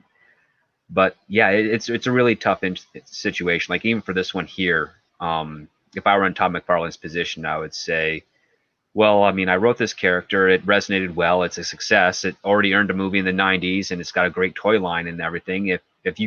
I would offer them, I'd put them on the defensive side, which I would say, if you know a specific writer that can take what I made and do it the justice that you think it's there, we can work with him. And then you put them on the spot, as opposed to, in some cases where it seems like in this article, Todd McFarlane was told he was the one who had to look for the writer, or at least be in charge of or heading up that. Well, there's a few people in the chat who are like upset because they're like, oh, he has this much money. Nobody has anything on him. Okay, well then, guys, you have to look at it from this perspective. Then this is his choice. So the motherfucker's gone woke. Okay, so it's one or the other. Well, here's the thing. Like, I don't think people realize, like, by comparison to whom he's dealing with, especially in the industry, he might not have a whole lot of money in comparison to them. He's worth about $300 million. And when you want to make a movie for about $100 million, that's a lot of money. That's a third of your value. That's what I'm trying to get at. Like, yeah. So again, guys, and the only reason I'm apt more to believe that he's being pressured into this kind of shit is because people are saying King Spawn is amazing, and I mean from people in our sphere and stuff. So like, but on top of that, like what he's worth, that's the value assessment of him. That might not be what he actually has in physical assets or an actual liquid cash, right? So that's the other thing too. It's because I know actors who just got a nice little boost and they're being told on the trays that their net worth is like $2.3 million, and they're like, I don't have that in my bank account. Like, and they know. Yeah, Lindsay gets what I'm saying, guys. Like the fact that he has fuck you money and he's doing this makes it even worse. That's what I'm getting at. Yeah, it could be. Yeah, it could be. I'm willing to go along with the idea that he's being pressured because, here's the thing: it doesn't matter how much money you have. Like, I've seen it already in a few situations here where if you're not of a certain race, you're not technically allowed right now to do anything in Hollywood right now. I mean, I've talked to a couple actors too. I've heard the same kind of shit. If they're white, like, don't expect to have much of a career for very long. Well, with any actor, even to a case with writers and directors, the job that they're on could be the very last job they ever have. In most cases, and in this situation, it's worse. So you're right on that. I mean, yeah, and listen, if Todd McFarlane wanted to financially back his own Spawn film, he could do it possibly with some, because he has the assets to get a line of credit and whatnot. But he also then has to pay for distribution, and he has to pay for all the production and whatnot. And those bills would, that's a big risk on his part. And I don't think that's why. What's the first rule of Hollywood? You don't use your own money to make something. And that's why he's going here. He's going to these studios that have billions upon billions of dollars through lines of credit, through liquid cash, through assets and whatnot. And he wants to propel this Spawn into a franchise that can generate more money for him and for his companies.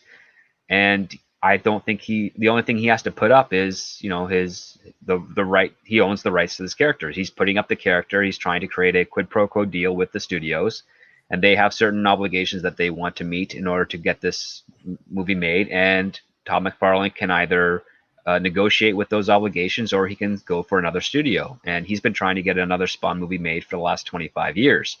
So I think it's more now on to the part of he needs this movie more than he needs to maintain maybe the integrity of the character or the property at this point. Yeah. Now, to go back to something you said before, is you've read the original script. Yes. Now, clearly he says in here that's going to get a rewrite. And yeah. So like going off though of what you know of the original script, because I remember you talking about a year ago and when the story first dropped at what he had kind of planned on doing, and you're like, oh yeah, I've read it. So again, why don't you tell us what you thought of that script? It still wasn't very good. I mean, like it was written specifically to be a very low budget film, because again, Spawn is not really in it. He's in the shadows. He yanks a crook into the darkness. We hear stuff going on as opposed to seeing an actual choreographed fight scene. We don't have any of the stuff with like the magically manipulative chains, no healing factor, because he's an undead type of thing. So his body kind of regenerates a little bit, but he only has so many times he can do that before he vanishes, I believe. Yeah. It was very much trying to be written as a low budget, maybe $10 million movie. that was the intention. I think what might happen here with this rewrite is they might be injecting a bit more special effects, a bit more money, bit more action to have it be as best of a hit that the studio can make it. And that's why they also think that it needs these certain aspects on the creative side of things, and possibly also within the actual casting and character choices itself. Mm-hmm. Andre, anything else to say about Spawn? No, I don't think there's really much more to say about it. I think we covered everything there is to say about this. But we seem to have some breaking news here. Yeah, something we kind of brought up a while back as rumors that we were hearing, and now I guess it's official. Babylon 5 series reboot coming from Michael Straczynski at CW. CW. Yeah, I remember us talking about this, but I don't remember. Yeah, the CW part. Because I remember us saying something about it a while back. Can't this poor man get a network that's competent? Yeah, because I've heard it from a few people now that this was coming, but this is not. That's not too. Yeah, I was just perusing the Deadline article, and apparently J. Michael Straczynski is in charge of the reboot, according to this. So that's promising. That is promising, yeah. So, all right, well, we'll look forward to more news on that now that it's official. Master Clockwork says if a white writer cannot write POC, then no one gets to complain about all the white characters, and if the writer is male, all the characters must be men. Here's how it works, then, Master Clockwork. Here's the problem. We actually did a video about this, but Tom, carry on. You get rid of all the white men. Yeah, because for instance, in Amazon they have quotas. They have. I don't remember the quotas exactly right now, but at least 1/3 of both the production crew of the high end above the lines. Like for instance, if you have a writer, a director, and a producer, you have a trio of 3 people. At least one of them has to be non-white. And same thing if there's only 2. At least one of them has to be non-white. And the same rules apply in the script, that at least 1/3 has to be non-white. And then there's even more. Then it also has to be neurodivergent, or I don't even remember off the half these buzzwords. But basically the diversity would be enforced. So male white writer and all characters must be men, especially if they're white men. That is verboten. So can't happen. Of course, it can happen if you do it independently, but if you want it on Amazon or Netflix or something, that's not going to happen. Yep. So there's the answer to that one. And I can't bring up any more on screen. Yeah, so... but I can. We have some more from before. Sure. Adam Wofford said for $2, I still can't get tickets for Dune for October 22nd. Is that because the tickets aren't out yet, or because they're sold out? That would be the 2 reasons. I think that's I was going to say on where you are. It may depend on where you're at. The theater might not know their situation yet, so they may not be marketing the tickets yet. Yeah, but I know some places are already in the U.S. at least. So I don't know if you're in the U.S. or not, but there you go. And Scooter is glad he has the original Babylon 5 on DVD and hold it well. Yeah, this might be in response to the popularity of its remaster on HBO Max. I do, yeah. Well, that's the thing is I've been hearing rumblings since then, and I know. I think I even seen PJ in the chat earlier. He might have been one of the people that kind of hit me on that. Or there's a few people who hinted me into a reboot happening. So, but is it a completely remake or a continuation with J. Michael Straczynski? I would be inclined to think it's a continuation. I don't know enough about it, and I don't know enough about the franchise, but I do know there's a few of us in the community that have been reporting on it, and they've been pretty spot on. So just check out their reporting for now until we hear anything more. That's all I can tell you. Yeah. I don't know about the remaster being on Blu-ray, Tekkaman Blade, because isn't it a upconvert? It was like one using this new technology or some shit. I don't know the details. I thought I heard something about that. Unless they did go back and actually remaster it like they did TNG, I'm curious. I don't know the ins and outs on that one. I know it was done quietly, and it just kind of took everybody by surprise when it was dropped. Yeah, I was pretty surprised, and I was really pleased with it. The quality was quite good. Well, if that's the case, then maybe they did go back to they probably pulled a TNG on it then, and we didn't know about it. Maybe I can't remember too much of the special effects from the show from when I originally watched it, because I didn't have it on physical media at the time, so and it didn't air too frequently. Okay, this is where my confusion came from. Rex Rude says the film parts are actually remastered, the special effects are upscaled. Okay, that makes sense. Yeah, that does make sense. That does make sense. Because that's also the problem they're running into with Deep Space Nine and Voyager. Is they can scan the film, but then I know they did a lot of stuff on video. So they have a big problem there. And then I guess there's a bunch of the guys that did the special effects who still have the files, but then they still got to upgrade them. So like it's a... Yeah, exactly. So then they have to first thing is you have to have the files. That's a big thing right there. And you have no idea how frequent it is for like those files to be just disappear and not be saved. Or just become incompatible with whatever is around now. There's that problem too. Yeah, that you get that if you don't change storage device when you have the opportunity. It's not the files themselves; it's rather the whatever storage device that they are on, which is the issue with that. Well, of course, if you have if you have them in like a typical a folder or a file that is like custom to a certain program, and that program updates, then yeah, of course that can. That's what I mean.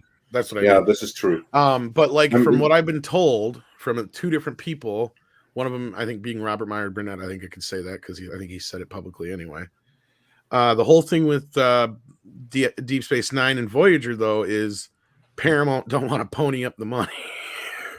Yeah, well, it's expensive to do that. Yeah, of course. And again, the rollout for the original, as Mr. Burnett was saying, for the original remaster of TNG was season by season when it should have been the whole series. Yep. And that was my point of contention as well. And I said that to plenty of people at the time. I'm like, what are you doing? Just wait until you have it done. Put it out in a box set. If you want to do a greatest hits before then, fine. Just to tide us over. But do not do it. That was so stupid. The way they did that, because well, they've done some weird stuff the last few years. Well, the script brought it up because that's what they based on whether or not they were going to do Deep Space Nine and Voyager on, and nobody bought it because they were waiting for the box set. Yeah. Nobody wanted to spend 50, 60, 70, 80 bucks on a fucking season and then have to buy 7 seasons of that shit. They wanted to wait until they could get the whole box set for under $200. Yeah, well, yeah, the box set was significantly cheaper than season by season. Hell yeah, it was. No, but I heard specifically. I think again, like Robert has said this too, but like again from another source, same goddamn thing is that they didn't sell well enough, and it didn't take long for they were even kind of pissy about the last few seasons of TNG. If it wasn't for the fact that they used it for streaming and syndication, then it probably would have been seen as a loss. So, but yeah, because I guess that's what amortized TOS's remaster was, the syndication runs of it, because they put it out in syndication in a special deal. Yeah, I remember the remaster was being aired in networks in Canada and in California on affiliates and all that stuff, and it was popular. But there's only a third of the episodes in comparison to TNG, and I don't know how many seasons. Well, the original had three seasons, 79 episodes, right. And Next Generation had 7 seasons. Exactly.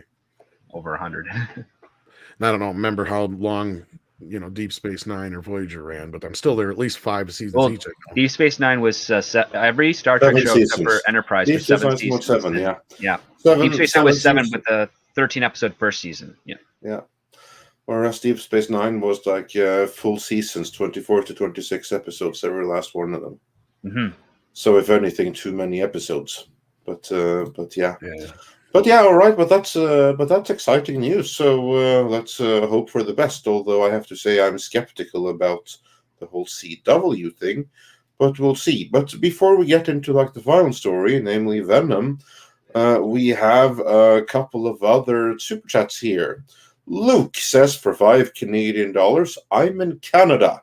I have to be jabbed to see it. I'm not going to. I want to see Dune. I don't have HBO Max. My recourse is shady, to say the least. So yeah, that's Luke's problem. Might we right suggest there. Surfshark for that? Yeah, and might we also suggest that we are not doctors and we do not give medical advice or seek a medical professional, all of that jazz. Yeah. So yeah.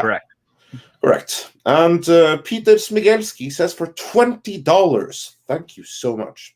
What are the chances that they D&D release Dune? They see over the opening weekend what the numbers are in the box office, and HBO pulls it from streaming, calling it a preview so that box office numbers grow. Or is it too late because of piracy?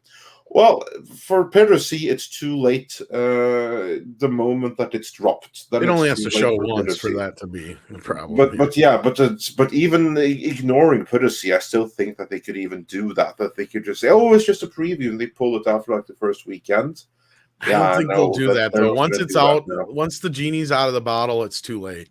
Exactly. Can't put the genie back in. Now, is there still enough time for them to pull we're going to hold it off for 30 days? Oh, that there is. There is, but I don't think they will. I think they are so dead set on this, the way they've been advertising. It's in every advertisement.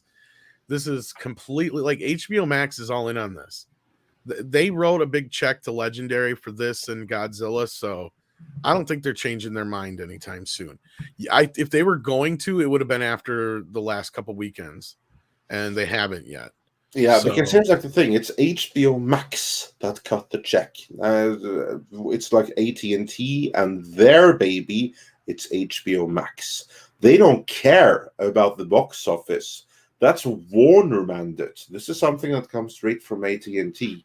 Because here's like the thing: you have different divisions with different goals, and even if those goals may be detrimental to the final bottom line of the company as a whole, doesn't really matter. Each division places themselves first.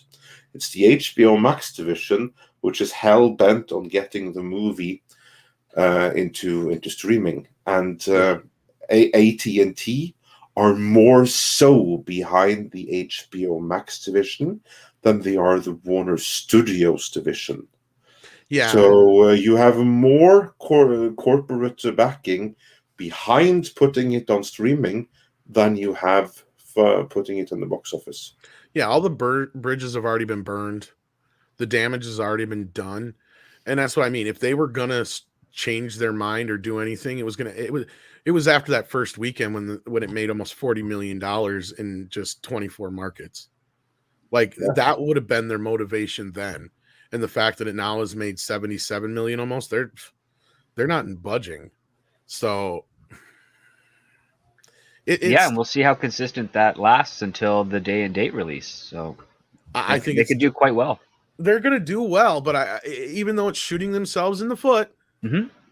they're committed to this. Like at this point, this is it. This is their last hurrah to get everybody in on HBO Max. Yeah. So hopefully it does for them what they need. I hope it's worth it. I'm like, I feel like the boyfriend right now, saying, I hope it's worth it, or the dad or whoever, it's like, yeah, go ahead, but I hope it's worth it. It's not going to work out in the end, but I have all the faith in the world that people will actually go to the theater to see it because of Godzilla versus Kong, though. Like, people got out and they went and seen it, even though they could see it on their TV screens, and people are saying the same thing they said about that one. I have to see it on a big screen. So to me, I have this feeling that it's going to do at least well enough, hopefully, to get us a sequel out of it. And I then again, it could be, whatever. I don't know. It's pretty stupid for them to do this. I've been saying it for weeks and months, and it's their own fault. Well, time will tell on that one. And then, Tom, you have to say the name. Thunderheart. says for $5 Canadian. Hail Andre, hail Tom, hail Script Doctor. I don't know, I'm excited for Let There Be Carnage. I didn't see Shang-Chi, but Venom 2, I am. And I agree, Venom 2 is the one that I'm actually looking forward to the most of all of the Marvel-themed movies that is coming. And I'm sure quite a different crowd is going to be looking forward to the movie as well. Because, Tom, this is a discussion that goes a little bit way back, but now we've had more recent indications that there's going to be a coming out party of sorts in Venom, isn't it? Well, it's kind of stupid. First because what was it, last month they said, oh, it's a romantic comedy between the symbiote and Eddie Brock, and now they're saying it's more of a gay relationship. It's like, what? Who gives a shit? He's a fucking alien. I don't even know if it has a fluid. It gender. Self-replicates. It's technically asexual. I mean, that's what I mean. Like, it's kind of like, you know how you call a certain thing a he, even though it's an it. We mean the masculine and the feminine because of like how our language is. Just kind of like, when you refer to something, like. You know how this recent woke shit has always made me listen to that kind of shit a little bit more, even though I wouldn't normally, right? Like, I notice in older TV shows when there's something that is an it or an alien, sometimes they'll just call it a he, right? Or when they're referring to it, even though we have no idea what the fuck it is, right? I mean, I get that. It's just... It appears as this thing, and therefore we associate with it. Yeah. Because of the way our language works, like you said, Script, we just have to have a way to refer to it. And usually it's just, whatever. And I'm bringing this up because I've been watching a lot of Star Trek. So, like, whenever they deal with an entity where they don't know what it is, when they're talking about it in whatever the third person or whatever, they'll say it's he wants this or he. They don't usually say it a lot of times, especially in TOS. It's always he. And I hate this world now. It's made me notice that stupid shit.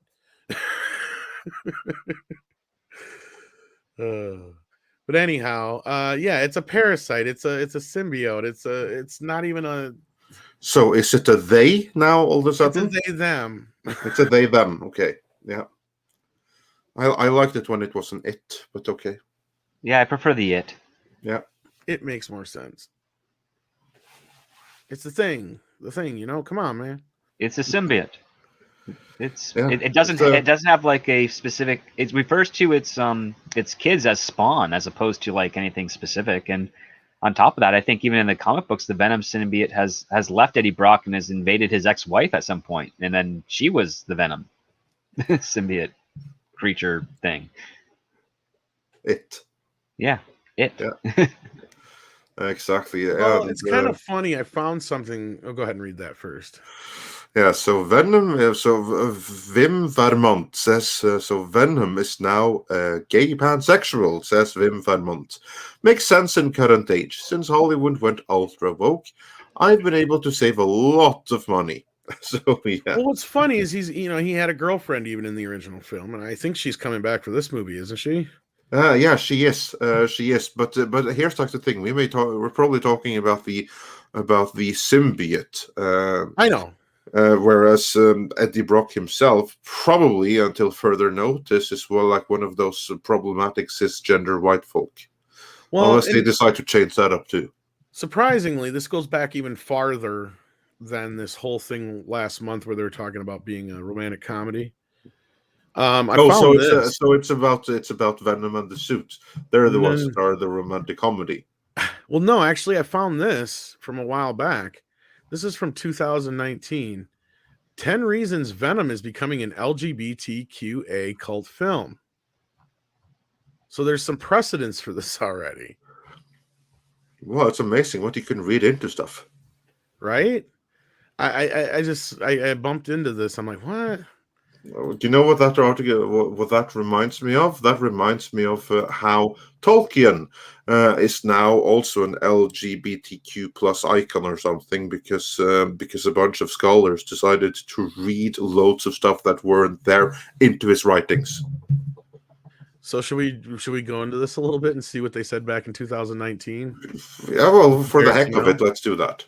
Okay, they bring up the reasons that it's that Venom is now becoming an LGBTQA cult film is because gender nonconformity is the 10th reason. I don't know about reading all these. Because the symbiote can attach itself to any species and mimic the attributes of that. It brings up the point that he uses pronouns we rather than I. It's because it's a symbiote, you dumbass. It's because it becomes two. It's paired. Because they are a legion. Exactly. Oh, and here we go. Just as we're getting into now, queer relationship. It's clear that the symbiote is not of the opposite sex either. Doesn't really have a sex. I don't remember seeing a Venom Wang. Yeah, what is the sex of an amoeba?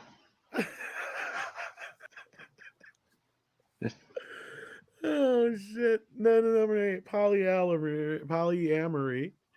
Okay, so it picks a girl besides just being a guy. It just attaches to whoever it can. In short, it's a pseudo polyamorous relationship. I mean, if you saw like the music video by Eminem, I mean, it's even attached to a dog. Yeah. Okay, what toxic relationships? What does that have to do with being LGBTQ? That's a good question. There's plenty straight toxic relationships too. Right? So yeah. Okay, well, let's read this one. While the earlier information establishes the basis for queer coding in Venom, what follows is how queer audiences relate to Venom narratives and characters on more intimate level. It is clear that Eddie and Venom's relationship is unique in the series, a perfect host. This again draws a parallel to real-world relationships. Toxicity in a relationship can leave both people worn out. When a toxic partner leaves, the person rejected may feel dead. What the fuck?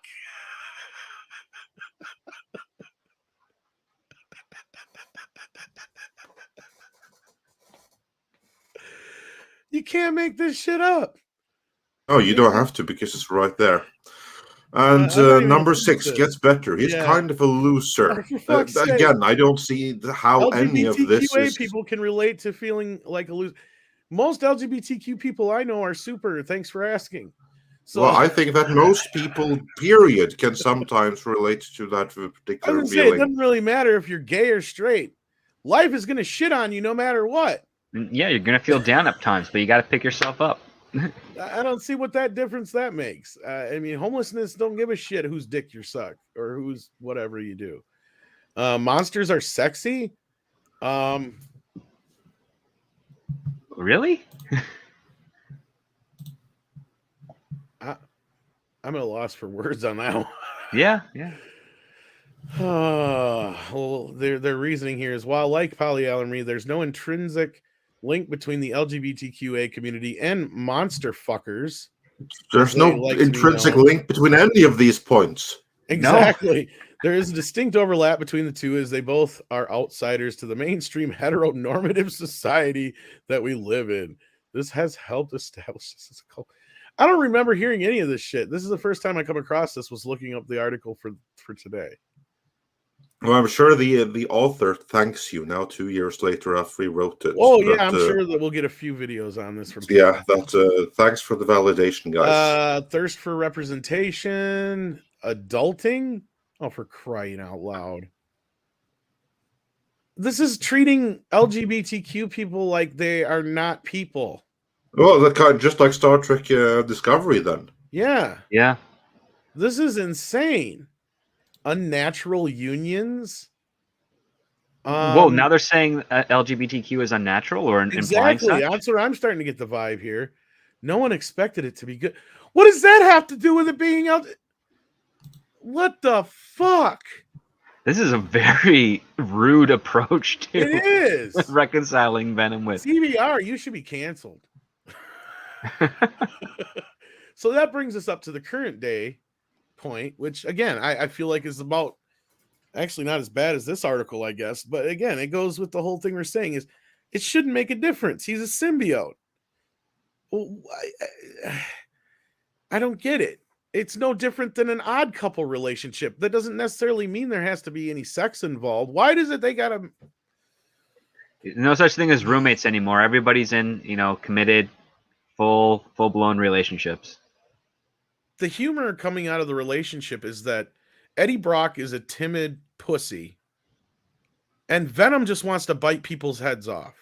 Okay? Like, that's the dynamic, right? That's all it is.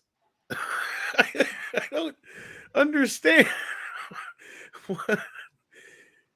Did I lose something in the first movie? That's what it's about. These two coming together and then realizing that they got to work together. So Eddie says it's okay to bite heads off as long as it's bad guys, and that's the movie. Like, that's pretty much it. Am I wrong? Did I miss something? No, not really. I was pretty fun too. Like, I liked that movie. Well, I mean, I'm not bitching about the movie, but I'm just saying they're overcomplicating this. Big time. Yeah. Is my point. Like Script gets what I'm saying, where it's basically an Odd Couple story. Yeah, pretty much. I mean, it's definitely an unusual pairing, and both parties have to try and figure stuff out. Yeah. Mixed with a superhero bit. Yeah, although I would prefer him to be introduced as a villain to Spider-Man. I agree. Yeah. But with that, I feel like we should get to what the chat has to say. Let's see what the super chats have to say, Andre. What we have left for them. Yeah. See if there are some. First, we have to see what the chat is saying right here. 176 Bam says Venom the sequel, scissoring with your symbiote can carnage.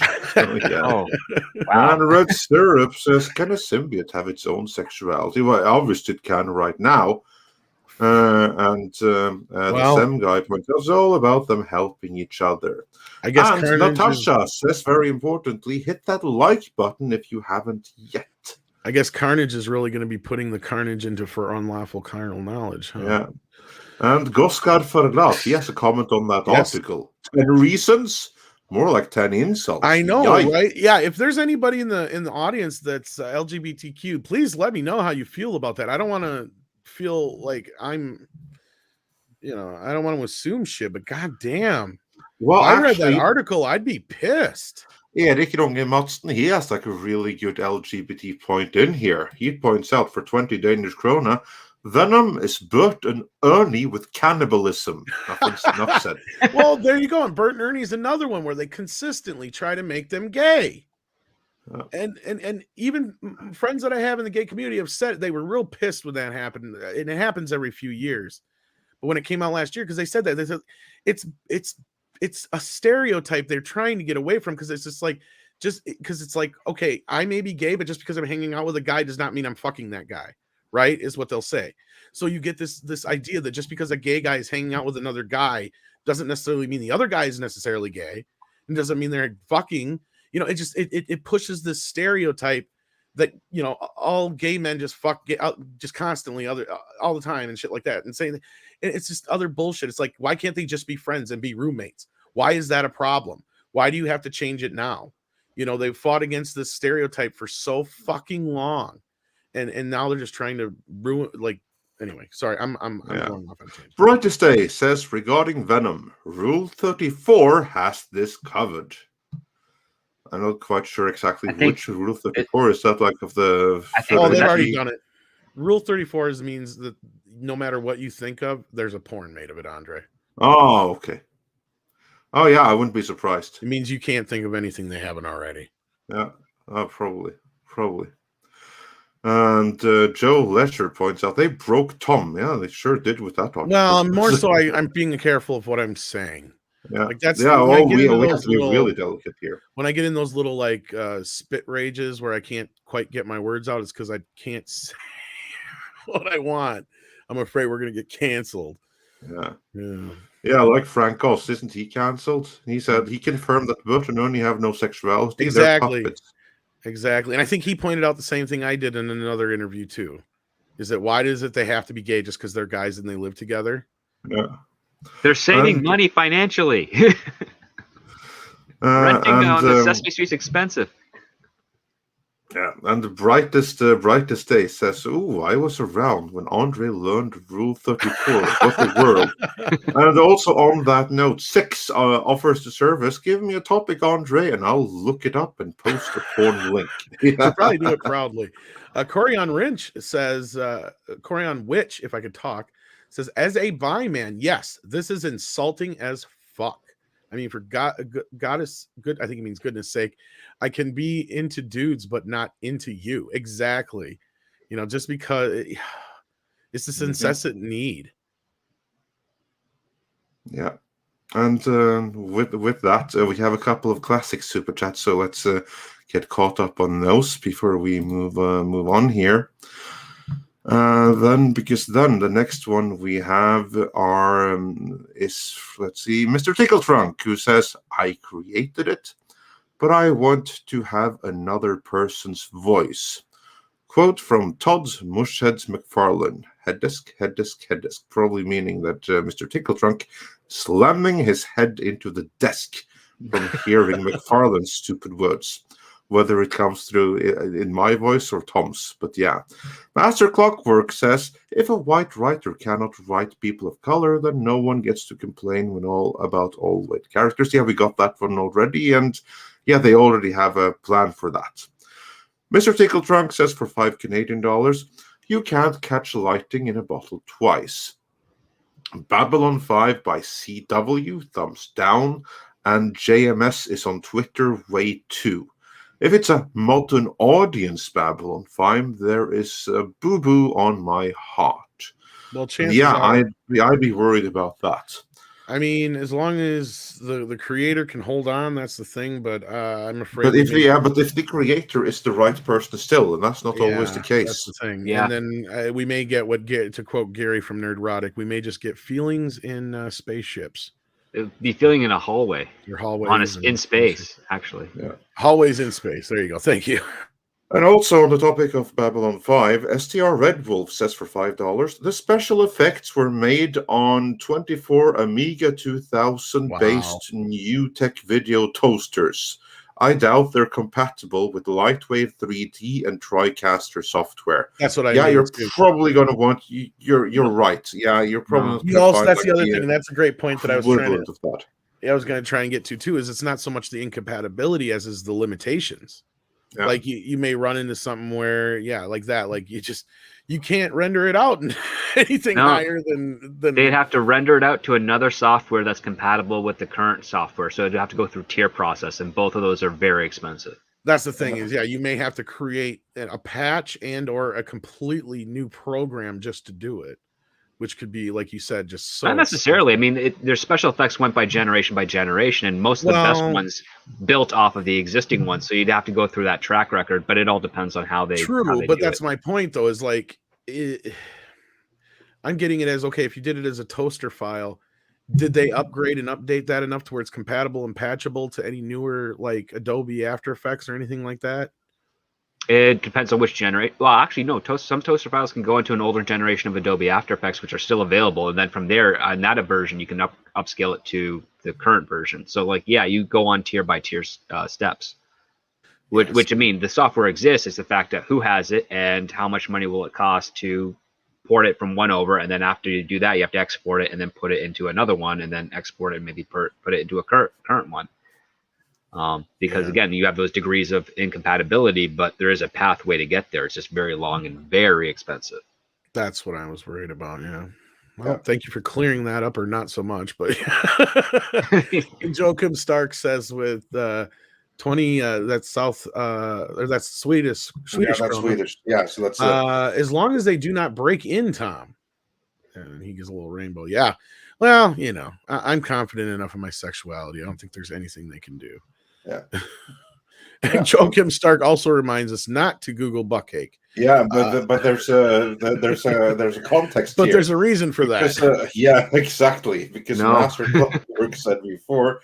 Next, we need to educate Andre on how do you pronounce that? Buttcake. Bukkake or buckcake. Yeah, I don't know. I think it's bukkake. I think you're right. Yeah. I was gonna say you're close enough to Germany. You probably already know what it is. Yeah, I do know what that is. The Rule 34, that's news to me. But when we get into details like that, as you say, I'm close enough to Germany that I'm quite well aware. Even though the word, I believe, is not German. No, but they do all the crazy sex stuff. Oh yeah.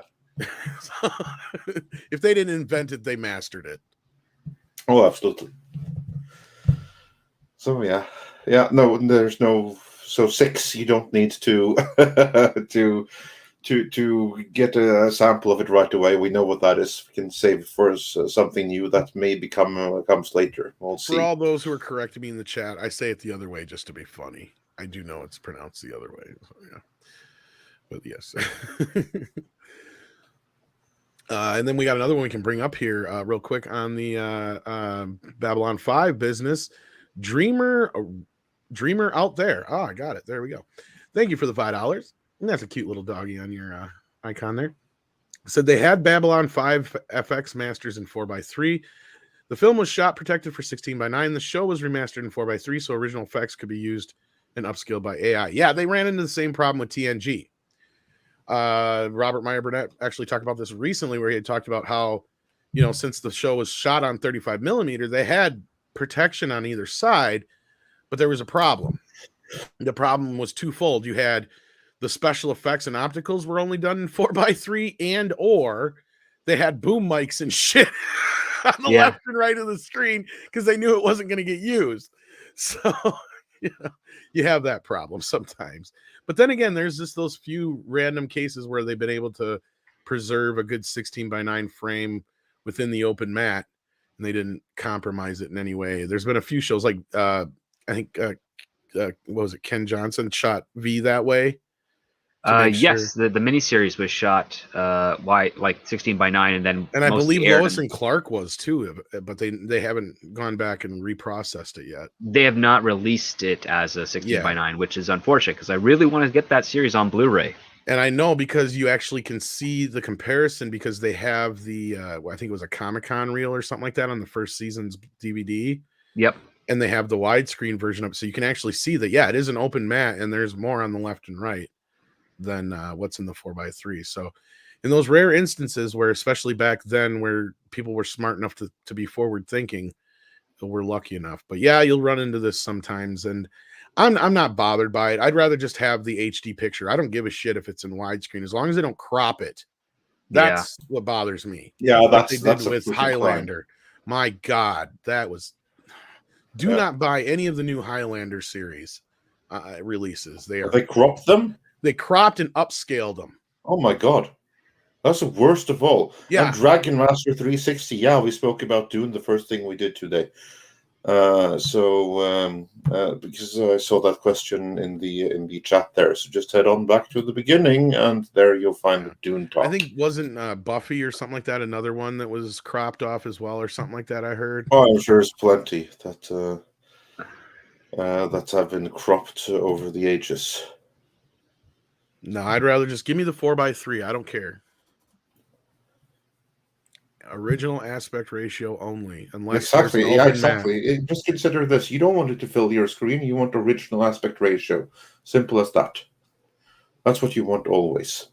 And for stuff that were made for TV and H, where when the TVs were square and blocky, that means you're going to have black bars on the side. So be it. So yeah, we got a few more super chats, but we also have Aries, who sends in €5. Fancy money. Says, as a German, I am shocked that you think we do crazy sex stuff. Isn't bukkake Japanese? And by the way, where's Rob? Didn't see him in a long time. No, he's over on his own channel, so you'll see him there.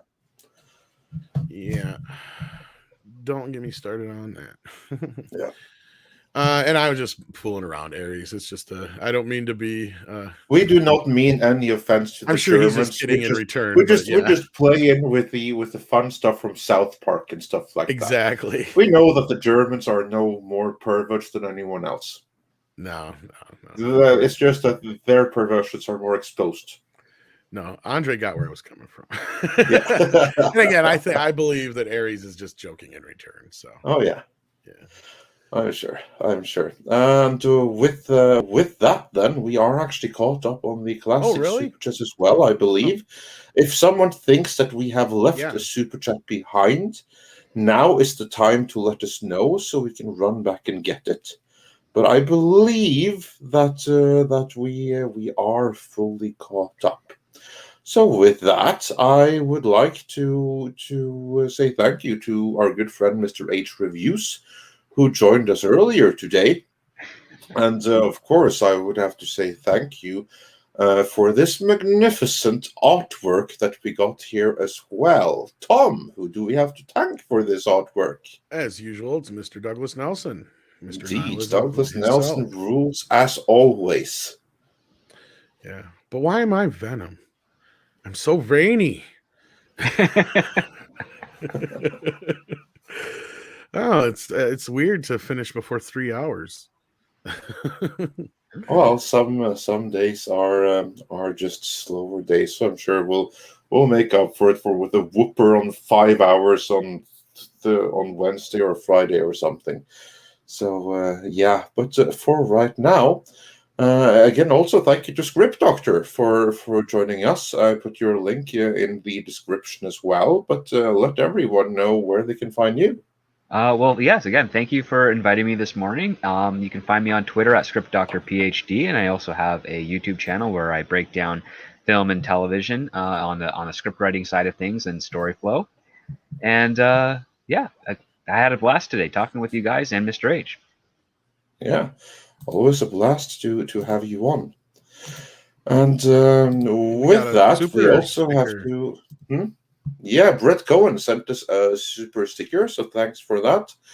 And also, later tonight, there is Toxic Femininity. Is there not, Tom? As far as I know, there should be. As far as Midnight Touch After Dark tomorrow, I don't know. Yeah, but yes, Toxic Femininity tonight at... we changed the time. I believe it's 8 Central now, if I remember correctly. Yeah, the ladies keep up with that more than I do. But yes, I think it's 8 p.m. Eastern, 7 Central. Okay, 8 p.m., 7 Central. Yes. Yes, we'll have the link for that before. I need to get the world clocks above the pewter here, like on the movies. Yeah, that'd be. I'm not kidding. I've been saying it for like years now, so I can keep up. The with time zone clocks. I think you can get them instead of 5, so you can get like your West Coast, your time zone, East Coast, and then Andre's. That's also always a benefit to have as well. Yeah, actually, I have that. Like on my mobile, I have like Norwegian time, UK time, and LA time. I mean, I can do that on my mobile if I really wanted to, but I need it to be able to just look at it. You know, like especially when I'm dealing with all the stuff that I have to deal with. Sometimes it's just like it's so much easier to be able to just look at it. Yeah. I even thought about doing it on like see if I could get like a background on my computer to do that, but I'd be like, I'd always have stuff in front of it, so I'd still have to go out of whatever screen I was to see it. So anyway, with that though, I think it's time for some wet marsupials. I think you. And before the wet marsupials, I just have to say welcome to first-time viewer Dinko Dundee. Well, welcome. Says he's going to subscribe. First-time viewer. Well, thanks for that. And just so everyone knows, my voice is clearing up right now, so you can look forward to a ton of regular scripted content to make up for the last couple of weeks where that has been lacking. But that is coming very, very soon. And speaking of scripts, then that means if we can actually broadcast on Mead, we might be doing that King Conan script read this Sunday. Yes, we will be doing that before long as well. So yeah, do check out Midnight's Edge After Dark as soon as we get rid of the strike that came from false flagging, which we have been subjected to a little bit as of late. Yeah. So with that, I'm going to pop up some koalas in the rain. Night, kids. Koalas in the rain. Koalas in the rain. No fucks given. Koala, koala.